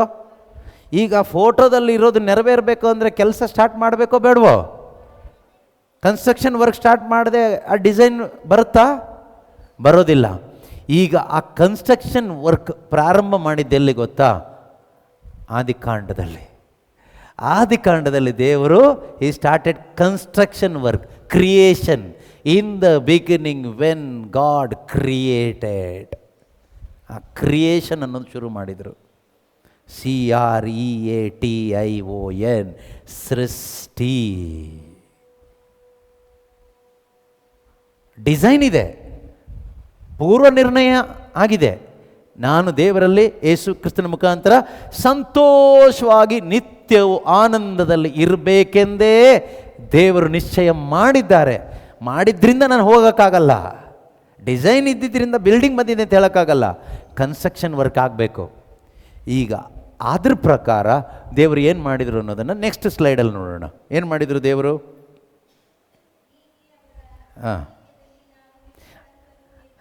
ಅದು ಬಿಡಿ, ವಾಕ್ಯ ಬಿಡಿ, ಚಿತ್ರಕ್ಕೆ ಬನ್ನಿ. ಈ ಕಡೆ ನೋಡಿ. ಆರಂಭದಲ್ಲಿ ಏದೇನು ತೋಟದಲ್ಲಿ ಸೃಷ್ಟಿ ಆದಾಗ, ಈಗ ದೇವರೇನು ಮಾಡಿದರು? ಮೈಂಡಲ್ಲಿ ಇದ್ದಿದ್ದನ್ನು ಹೊರಗೆ ಹಾಕಬೇಕಲ್ವಾ? ಆ ಗೋಡೆ ಮೇಲಿರೋ ಡಿಸೈನ್ ಈಗ ಕಟ್ಟಬೇಕಲ್ವಾ? ಅಷ್ಟು ಸುಲಭ ಅಲ್ಲ. ಅದರಿಂದ ಮೊದಲು ದೇವರನ್ನು ತೋಟ ಮಾಡಿದರು. He created heavens and earth. ಆಕಾಶಗಳನ್ನು ಸೃಷ್ಟಿ ಮಾಡಿದರು, ಭೂಮಿಯನ್ನು ಸೃಷ್ಟಿ ಮಾಡಿದರು, ಎಲ್ಲವನ್ನು ಸೃಷ್ಟಿ ಮಾಡಿದರು. ಅದಾದಮೇಲೆ ಮನುಷ್ಯನ ಸೃಷ್ಟಿ ಮಾಡಿದರು. ಈ ಮನುಷ್ಯನ ಸೃಷ್ಟಿ ಮಾಡಬೇಕಾದ್ರೆ ಮೊದಲು ಯಾರನ್ನ ಸೃಷ್ಟಿ ಮಾಡಿದರು? ಮೊದಲು ಯೇಸುನ ಸೃಷ್ಟಿ ಮಾಡಿದ್ರು, ಆದಾಮನ ಸೃಷ್ಟಿ ಮಾಡಿದ್ರ? ಮೊದಲು ಸೃಷ್ಟಿ ಮಾಡಿದ್ದು ಯಾರು? ದೇವ್ರನ್ನ, ಆದಾಮನನ್ನು ಅಲ್ವಾ? ಮನುಷ್ಯನಾಗಿ ಒಂದು ಫಿಸಿಕಲ್ ಬೀಯಿಂಗ್ ಆಗಿ ಈ ಫಿಸಿಕಲ್ ವರ್ಲ್ಡ್ ಒಳಗಡೆ ನಮ್ಮನ್ನು ತಗೊಂಡು ಬಂದರು. ಉದ್ದೇಶ ಏನು ಗೊತ್ತಾ? ಇದ್ರ ಹಿಂದಿನ ಸ್ಲೈಡ್ ಇದೆಯಲ್ವಾ? ನಮ್ಮನ್ನು ಎಲ್ಲಿ ಕರ್ಕೊಂಡು ಹೋಗಬೇಕು ಅಂತ? ಮೇಲೆ ದೇವರಲ್ಲಿ ಯೇಸು ಕ್ರಿಸ್ತನ ಮುಖಾಂತರ ನಿತ್ಯವೂ ಜೀವಿಸುವ ಆ ಒಂದು ಇಟರ್ನಲ್ ಲೈಫ್ಗೆ ನಮ್ಮನ್ನು ಕರ್ಕೊಂಡು ಹೋಗಬೇಕು ಅಂತ ದೇವರು ಪ್ಲ್ಯಾನ್ ಮಾಡಿ ಇದಕ್ಕೊಂದು ವರ್ಕೌಟ್ ಮಾಡ್ತಾ ಇದ್ದಾರೆ ದೇವರೀಗ. ಎಷ್ಟು ಜನ ಇದ್ರ ಒಳಗಡೆ ಬರ್ತಾರೋ ಗೊತ್ತಿಲ್ಲ. ಈ ಶುಭ ಸಂದೇಶವನ್ನು ಸಾರಲಿಕ್ಕೇನೆ ಯೇಸು ಕ್ರಿಸ್ತರು ಶಿಷ್ಯರನ್ನು ಕಳಿಸ್ಕೊಟ್ಟಿದ್ದು. ಈ ನಿತ್ಯ ಜೀವದ ಕುರಿತಾದ ಶುಭ ಸಂದೇಶ, ಸ್ವರ್ಗ ರಾಜ್ಯದ ಕುರಿತು. ಇದು ಹಿಂದೆ ಹೋಗಲ್ವಾ? ಬ್ಯಾಕ್ವರ್ಡ್ ಹೋಗುತ್ತಾ? ಓಕೆ, ಹಾಂ, ಇಲ್ಲಿಗೆ ಬರಬೇಕು. ಇಲ್ಲಿಗೆ ಬರಲಿಕ್ಕೋಸ್ಕರನೇ ದೇವರು ಆ ಪ್ಲ್ಯಾನ್ ಮಾಡಿದ್ದು. ಈಗ ಪ್ಲ್ಯಾನ್ ಮಾಡಿದ್ದು ನೀವು ಕೇಳ್ಬೋದು, ದೇವ್ರು ಯಾಕೆ ಸೃಷ್ಟಿ ಮಾಡಿದರು? ಭೂಮಿನ ಯಾಕೆ ಸೃಷ್ಟಿ ಮಾಡಿದರು? ಆದಾಮನ ಯಾಕೆ ಸೃಷ್ಟಿ ಮಾಡಿದರು? ಅಲ್ಲಿ ಹಾವು ಯಾಕೆ ಬಂತು? ಎರಡು ರೀತಿ ಮರ ಯಾಕೆ ಇಟ್ಟರು? ಒಂದೇ ಥರದ್ದು ಇಡ್ಬೋದಾಗಿತ್ತಲ್ವಾ? ಅದಕ್ಕೆಲ್ಲ ಉತ್ತರ ಇದೆ, ಇಲ್ಲ ಅಂತಲ್ಲ. ನಿಮಗೆ ಟೈಮ್ ಇದ್ದರೆ ಉತ್ತರ ಕೊಡ್ಬೋದು. 3-4 ದಿನ ಕೂತ್ಕೊಳ್ಳಿ, ಒಟ್ಟಿಗೆ ಕೂತ್ಕೊಳ್ಳೋಣ, ಕಲಿಯೋಣ, ಆಯಿತಾ? ಸೊ ಎಲ್ಲದ್ರದ್ದು ಉದ್ದೇಶ, ಅಲ್ಟಿಮೇಟ್ ಉದ್ದೇಶ ಇಲ್ಲಿ ಬರಬೇಕು. ನಾನು ಇಲ್ಲಿ ಯೇಸುವಿನಲ್ಲಿ ಬಂದು ದೇವರಲ್ಲಿ ಒಂದಾಗಿ ಅವರು ಪೂರ್ವ ನಿರ್ಣಯಿಸಿದ ಪ್ರಕಾರ according to his preplan ನಾನು ಇರಬೇಕು ಅಂತಲೇ ದೇವರು ಈಗ ಅದನ್ನು ಎಕ್ಸಿಕ್ಯೂಟ್ ಮಾಡ್ತಾ ಇದ್ದಾರೆ, ಕಾರ್ಯ ಪ್ರಾರಂಭ ಮಾಡ್ತಾ ಇದ್ದಾರೆ. ಅದರ ಮೊದಲನೇದಾಗಿ ಮನುಷ್ಯನನ್ನು ಸೃಷ್ಟಿ ಮಾಡಿದ್ರು. ಎಲ್ಲ ಸೃಷ್ಟಿ ಆದಮೇಲೆ ಮನುಷ್ಯನನ್ನು. ಹಾಗೆ ಮೊದಲ ಮನುಷ್ಯ ಯಾರು? ಆದಾಮ. ಈ ಪ್ರಪಂಚದ ಮನುಕುಲದ ಮೊದಲನೆಯ ಶರೀರ ಇರುವ ಮನುಷ್ಯ ಯಾರು ಕೇಳಿದರೆ ಆದಾಮ. ಬೈಬಲ್ ಏನು ಹೇಳುತ್ತೋ ಅದು ನಾವು ನಂಬೋಣ, ಅದು ಸತ್ಯ. ಆಕ್ಟ್ಸ್ ಆಫ್ ದಿ ಅಪಾಸ್ಟಲ್ಸ್, ಪ್ರೇಷಿತರ ಕಾರ್ಯಕಲಾಪ ಅಧ್ಯಾಯ 17 ವಾಕ್ಯ 26. ಆಕ್ಟ್ಸ್ 17:26. ಪ್ರೇಷಿತರ ಕಾರ್ಯಕಲಾಪ ಅಧ್ಯಾಯ 17 ವಾಕ್ಯ 26ರಲ್ಲಿ ನಾವು ಓದ್ತೀವಿ. ಏನಂತ ಓದ್ತೀವಿ? ಒಂದೇ ಮೂಲದಿಂದ ಅವರು ಎಲ್ಲ ಜನಾಂಗಗಳನ್ನು ಸೃಷ್ಟಿಸಿ ಭೂಮಂಡಲದಲ್ಲೆಲ್ಲ ಜೀವಿಸುವಂತೆ ಮಾಡಿದ್ದಾರೆ. ಒಂದೇ ಮೂಲದಿಂದ, ಫ್ರಮ್ ಒನ್ ಆನ್ಸೆಸ್ಟರ್, ಒಂದೇ ಮೂಲ. ಆ ಮೂಲ ಯಾರು ಅಂತ ನಮಗೆ ಚೆನ್ನಾಗಿ ಗೊತ್ತು. ಒಬ್ಬ ಮನುಷ್ಯ. ಆ ಒಬ್ಬ ಮನುಷ್ಯ ಯಾರು? ಮೊದಲನೇ ಮನುಷ್ಯ ಯಾರು? ಆದಾಮ. ಈಗ ಆದಾಮನಲ್ಲಿ ನಾನಿದ್ದೆ, ನೀವು ಇದ್ರಿ, ಎಲ್ಲರೂ ಆದಾಮನಲ್ಲಿದ್ವಿ. ಇಡೀ ಮನುಷ್ಯ ಕುಲ ಈ ಭೂಮಿಯಲ್ಲಿ ಯಾರಲ್ಲಿತ್ತು? ಆದಾಮನಲ್ಲಿತ್ತು. ಈಗ ನೋಡಿ, ನೀವೊಂದು ಹಣ್ಣು ತಗೊಳ್ಳಿ, ಯಾವುದಾದ್ರೂ ಒಂದು ಹಣ್ಣು, ಬೀಜ ಇರುವ ಹಣ್ಣು, ಒಂದು ಸೇಬು ಹಣ್ಣು ಯಾವುದೋ ಒಂದು ತಗೊಳ್ಳಿ. ಆ ಒಂದು ಸೇಬು ಹಣ್ಣಲ್ಲಿ ಬೀಜ ಇರುತ್ತಾ? ಆ ಬೀಜನ ತಗೊಂಡೋಗಿ ಬಿತ್ತನೆ ಮಾಡಿದರೆ ಅದರಲ್ಲಿ ಒಂದು ಮರ ಬರುತ್ತಾ? ಅದರಲ್ಲಿ ಹಣ್ಣು ಬರುತ್ತಾ? ಆ ಬೀಜದೊಳಗಡೆ ಇದೆಲ್ಲ ಇದೆ. ಅರ್ಥ ಆಗ್ತಿದೆಯಾ? ಆ ಬೀಜದಲ್ಲಿ ಈ ಮರ ಇದೆ, ಅದರಲ್ಲಿ ಹಣ್ಣುಗಳಿದೆ, ಆ ಹಣ್ಣಲ್ಲಿ ಇನ್ನೂ ಹಣ್ಣು ಹಣ್ಣು ಹಣ್ಣು ಹಣ್ಣು. ಒಂದು ಮರದಿಂದ, ಈಗ ನೀವು ಗೌರ್ಮೆಂಟ್ ಆಫೀಸ್ಗೆಲ್ಲ ಹೋಗಿ ನಮ್ಮ ವಂಶ ವೃಕ್ಷ ಅಂತ ಹೇಳ್ತೀವಲ್ವಾ? ಹೆಸರು ಕರೆಕ್ಟ್ ಇದೆಯಲ್ವಾ ಅದು? ಹಾಂ, ವಂಶ, ಫ್ಯಾಮಿಲಿ ಟ್ರೀ. ಒಂದು ಮರದ ಒಂದು ಸಾಮರ್ಥ್ಯ ರೂಪದಲ್ಲಿ ಈ ಮರದಿಂದ ಇದು ಬಂತು, ಈ ಮರದಿಂದ ಇದು, ಈ ಮರದಿಂದ ಇದು, ಹೀಗೆ ನಿಮ್ಮ ವಂಶವೃಕ್ಷ, ಇಡೀ ಮನುಷ್ಯ ಕುಲದ ವಂಶವೃಕ್ಷ ಹೀಗೆ ಸ್ಕೆಚ್ ಹಾಕ್ಕೊಂಡು ಬಂದರೆ ಲಾಸ್ಟಿಗೆ ಈ ವಂಶವೃಕ್ಷ ಎಂಡಾಗೋದು ಎಲ್ಲಿ? ಭೂಮಿಯಲ್ಲಿ. ಯಾರಲ್ಲಿ ಎಂಡಾಗುತ್ತೆ?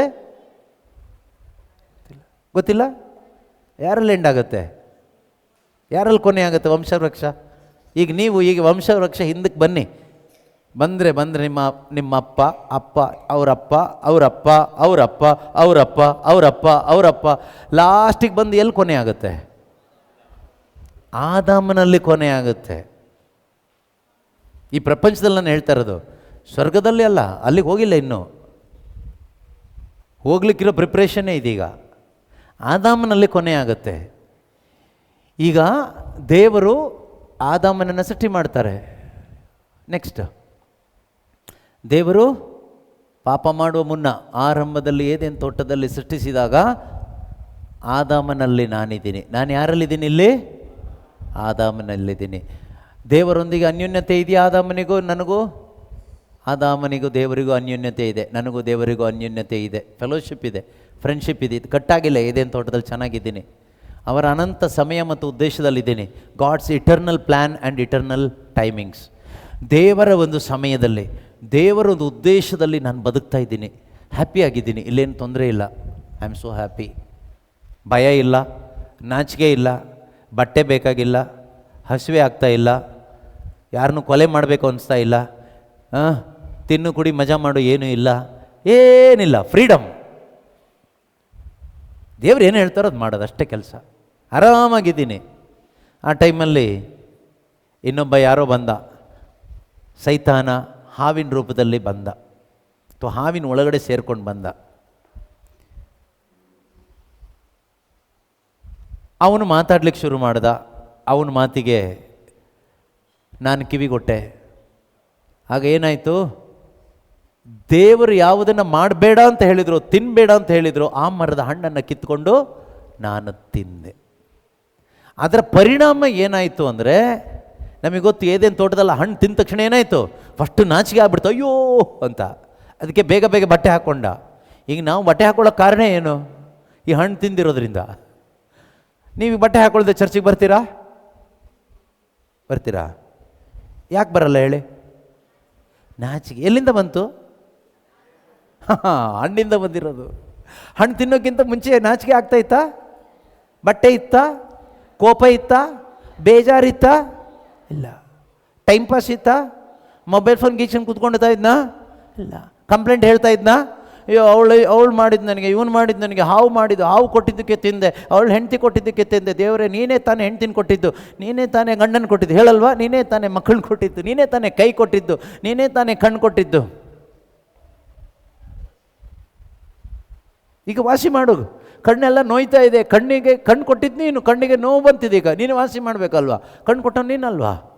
ದೇವರಿಗೆ ಹೇಳ್ತೀವಿ, ನೀನು ಹೆಂಡ್ತಿ ಕೊಟ್ಟೆ, ಅವಳು ಹಣ್ಣು ಕೊಟ್ಟಳು, ನಾನು ತಿಂದೆ, ನಂದೇನು ತಪ್ಪು? ಯು ಆರ್ ದ ಕಲ್ಪ್ರೆಟ್ ಅಂತ. ನಿನ್ನಿಂದನೇ ಆಗಿದ್ದಿದೆಲ್ಲ. ಅವಳನ್ನ ಕೇಳಿದ್ರೆ ಅವಳೇನು ಹೇಳಿದ್ಲು? ಸಾರಿ ದೇವ್ರೆ, ನನಗೆ ಗೊತ್ತಾಗಿಲ್ಲ. ಏನು ಹೇಳಿಲ್ಲ? ನಾನೇನು ಮಾಡಿಲ್ಲ. ಈ ಹಾವನ್ನು ಈ ಬುದ್ಧಿ ಕೊಟ್ಟು ಸೃಷ್ಟಿ ಮಾಡಿದ್ದು ಯಾರು? ನೀನೇ ತಾನೇ. Today there are many intelligent devils in the world, even inside the church also, highly intelligent. ಲೋಕದ ಬಗ್ಗೆ ಒಳ್ಳೆ ಜ್ಞಾನ ಇದೆ, ಆಯಿತಾ? ದೇವ್ರ ಜ್ಞಾನ ಝೀರೋ. ದೇವ್ರ ಬಗ್ಗೆ ಏನು ಮಣ್ಣು ಗೊತ್ತಿಲ್ಲ. ಎಷ್ಟೋ ಜನ ಇದ್ದಾರೆ ಕ್ರಿಶ್ಚಿಯನ್ಸ್, ಯೂತ್ಸ್ ಇದ್ದಾರೆ, ಮಕ್ಕಳಿದ್ದಾರೆ, ಭಯಂಕರ ಡಿಗ್ರಿ ಎಲ್ಲ ಮಾಡಿದ್ದಾರೆ. ಅದು ಎಷ್ಟು ಡಿಗ್ರಿ ಮಾಡಿ ಎಲ್ಲಿ ಹೋಗ್ತಾರೋ ಗೊತ್ತಿಲ್ಲ ಲಾಸ್ಟಿಗೆ. ದೇವ್ರ ಬಗ್ಗೆ ಕೇಳಿದರೆ ಏನೂ ಗೊತ್ತಿಲ್ಲ, ಝೀರೋ ಮಾರ್ಕ್ಸ್. ಮತ್ತು ಕ್ರಿಶ್ಚಿಯನ್ಸ್ ಮತ್ತೆ ಎಲ್ಲ ಹೋಯ್ತಿಲ್ಲಿ, ಕನೆಕ್ಷನ್ನೇ ತಪ್ಪೋಯ್ತು. ದೇವರು ಮಾತ್ರ ಮನುಷ್ಯನ ಪ್ರೀತಿಸ್ತಾ ಇದ್ದಾರೆ, ಕಾಂಟ್ಯಾಕ್ಟ್ ಮಾಡ್ತಾ ಇದ್ದಾರೆ. ಆದಾಮ ಪಾಪ ಮಾಡಿದಾಗ, ನಾನು ಪಾಪ ಮಾಡಿದಾಗ ನನ್ನನ್ನು ಹುಡ್ಕೊಂಡು ಬಂದಿದ್ದು ಯಾರು? ದೇವರು ಹುಡ್ಕೊಂಡು ಬಂದರು ನನ್ನನ್ನು. ಏದೇನು ತೋಟಕ್ಕೆ ಇಳಿದು ಬಂದರು. ನಾನು ದೇವ್ರ ಹತ್ರ ಹೋಗಿಲ್ಲ, ದೇವರೇ ಸಾರಿ ದೇವರೇ, ನಾನು ಪಾಪ ಮಾಡಿದೆ, ನಗ್ನನಾಗ್ಬಿಟ್ಟಿದ್ದೀನಿ, ಹೆಲ್ಪ್ ಮೀ, ಕೇಳಲೇ ಇಲ್ಲ. Rebellion started. ನಾನೇನು ಮಾಡಿದೆ? ನಾನು ಯಾವಾಗ ಮಾಡಿದೆ? ಅವಳು ಕೊಟ್ಟಿದ್ದಕ್ಕೆ ತಿಂದಿದ್ದು ನಾನು. ಹಾವು ತಿನ್ನು ಅಂತ ಕೊಟ್ಟಿದ್ದಕ್ಕೆ ತಿಂದಿದ್ದು. ಹಾವನ್ನ ಇಲ್ಲಿ ಬಿಟ್ಟಿದ್ದು ಯಾರು? ಏದೇನು ತೋಟದೊಳಗೆ ಹಾವನ್ನ ಬಿಟ್ಟಿದ್ದು ಯಾರಪ್ಪ? ದೇವ್ರು ತಾನೇ ಬಿಟ್ಟಿದ್ದು. ಹೋಗಲಿ, ಪಿಶಾಚಿನ ಏದೇನು ತೋಟದೊಳಗಡೆ ಬಿಟ್ಟಿದ್ದು ಯಾರು? ದೇವರು. ದೇವರೇ ತಾನೇ ಬಿಟ್ಟಿದ್ದು. ಇನ್ನೇನು ಅವನಾಗ ಸ್ವಂತ ಬಂದ? ಇಲ್ಲ, ದೇವರು ಬಿಟ್ಟರು. ಹಾವು ಒಳಗಡೆ ಅವನ ಮನಸ್ಸು ಸೇರಿಕೊಂಡ. ಈಗ ಹಾವು ನನ್ನ ವಂಚಿಸ್ತು, ನಾನೇನು ಮಾಡೋಕ್ಕಾಗತ್ತೆ? ಈಗ ಮಕ್ಕಳು ಬೈಕಲ್ಲಿ ಬಿದ್ದು ಕೈಕಾಲು ಮುರ್ಕೊಂಡ್ಮೇಲೆ ಅಪ್ಪ ಅಮ್ಮಂಗೆ ಕೇಳ್ತಾರೆ, ಬೈಕ್ ಕೊಡಿಸಿದ್ದು ಯಾರು? ನೀನೇ. ನೀನು ಬೈಕ್ ಕೊಡಿಸಿದ್ದಕ್ಕೆ ತಾನೇ ನಾನು ಓಡಿಸ್ದೆ, ಅದಕ್ಕೆ ತಾನೇ ಬಿದ್ದೆ. ಈಗ ನೀನೇ ತಾನೇ ನೋಡ್ಕೋಬೇಕು, ಬೀಳಿಸ್ತವ್ ತಾನೇ, ಬೈಕ್ ಕೊಡಿಸ್ತವ್ ತಾನೇ ನೋಡ್ಕೋಬೇಕು. ಮೊಬೈಲ್ ಫೋನ್ ಕೊಡಿಸಿದ್ದು ಯಾರು? ಅಪ್ಪ ಅಮ್ಮ. ಅದಕ್ಕೆ ತಾನೇ ಮೊಬೈಲ್ ಫೋನಲ್ಲೇ ನಾನು ಅವಳನ್ನ ಲವ್ ಮಾಡಿ ಅವಳ ಜೊತೆಗೆ ಓಡೋದೆ. ಈಗ ಮದುವೆ ಮಾಡಿಸ್ಕೊಡು. ಈಗ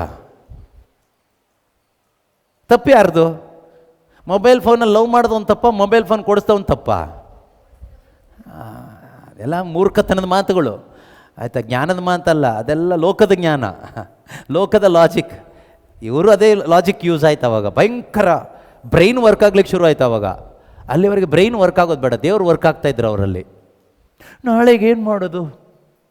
ಇವತ್ತೀಗ ಆಗ್ತಾಯಿದ್ರೆ ನಾಳೆ ಹೀಗೆ, ಮುಂದಿನ ವಾರ, ಮುಂದಿನ ತಿಂಗಳು, ಅಯ್ಯೋ ತುಂಬ ಕಷ್ಟ ಆಗುತ್ತೆ. ನೆನೆಸ್ಕೊಂಡ್ರೆ ಮೈಗ್ರೇನ್ ಬರುತ್ತೆ, ಟೆನ್ಷನ್ ಬರುತ್ತೆ, ವಾಮಿಟಿಂಗ್ ಬರುತ್ತೆ, ಗ್ಯಾಸ್ಟ್ರಿಕ್ ಬರುತ್ತೆ, ಏನೋ ಹಿಡ್ಕೊಂಡಂಗೆ ಆಗುತ್ತೆ, ಹಾರ್ಟ್ ಅಟ್ಯಾಕ್ ಆಗುತ್ತೆ. ಬೇಗ ಕರ್ಕೊಂಡೋಗಿ stunt ಹಾಕ್ಸ್ಕೊಬರ್ಬೇಕು.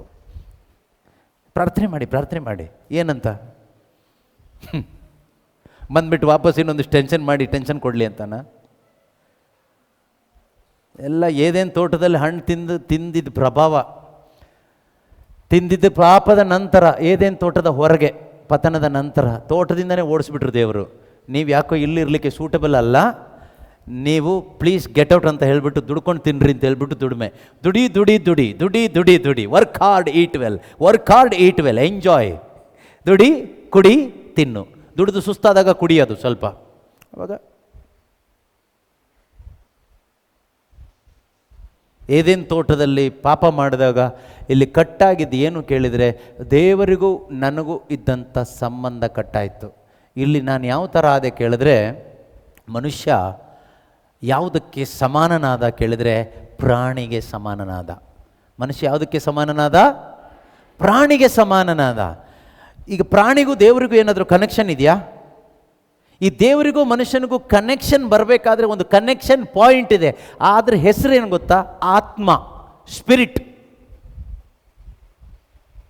You are a spiritual being, but in the physical form. ಮನುಷ್ಯ ನನ್ನ ದೇವರು ಸೃಷ್ಟಿ ಮಾಡಿದ್ದು ಆತ್ಮಿಕವಾಗಿ, ತಮ್ಮ ಹೋಲಿಕೆಯಲ್ಲಿ ಸೃಷ್ಟಿ ಮಾಡಿದ್ದು. ದೇವರ ಹೋಲಿಕೆ ಯಾವುದು ಗೊತ್ತಾ? ಹೊರಗಡೆ ಇರುವ ಈ ಫಿಸಿಕಲ್ ಫಾರ್ಮ್ ಅಲ್ಲ, ಒಳಗಡೆ ಇರುವ ಆತ್ಮ, ಸ್ಪಿರಿಚುವಲ್, ಆತ್ಮಿಕವಾದವನು ಮನುಷ್ಯ. ಮನುಷ್ಯನಿಗೊಂದು ಆತ್ಮ ಕೊಟ್ಟರು. ಯಾವ ಮಣ್ಣಿಂದ ಈ ಹೊರಗಡೆ ಇರುವ ದೇಹವನ್ನು ರೂಪಿಸಿದರು. ಕಣ್ಣು, ಕಿವಿ, ಮೂಗು, ಬಾಯಿ ಎಲ್ಲ ಕರೆಕ್ಟಾಗಿ ದೇವರು ಮಣ್ಣಿಂದ ರೂಪಿಸಿದರು. ಅದಾದಮೇಲೆ ಮೂಗಿನಲ್ಲಿ ಜೀವ ಶ್ವಾಸ ಊದಿದರು, ಉಫ್ ಅಂತ ಊದಿದರು. ಹಾಗೆ ಊದಿದಾಗ ಒಳಗಡೆ ಒಂದು ರೂಪ ಬಂತು, ದೇವರ ಸ್ವರೂಪ ಮನುಷ್ಯನ ಒಳಗಡೆ ಬಂತು. ಅದರಿಂದನೇ ಮನುಷ್ಯ ಆಧ್ಯಾತ್ಮಿಕ ಜೀವಿ. ಯಾಕೆಂದರೆ ಅವನಿಗೆ ಆತ್ಮ ಅನ್ನೋದು ಇದೆ. ಈ ಆತ್ಮ ದೇವರ ರೂಪದಲ್ಲಿದೆ. ಈ ಶರೀರದ ಒಳಗಡೆ ನಾನು ನಿಜವಾಗ್ಲೂ ಇರೋದು. ನಾನು ಎಲ್ಲಿದ್ದೀನಿ ಕೇಳಿದರೆ ನಾನು ದೇಹ ಅಲ್ಲ. I am not the body.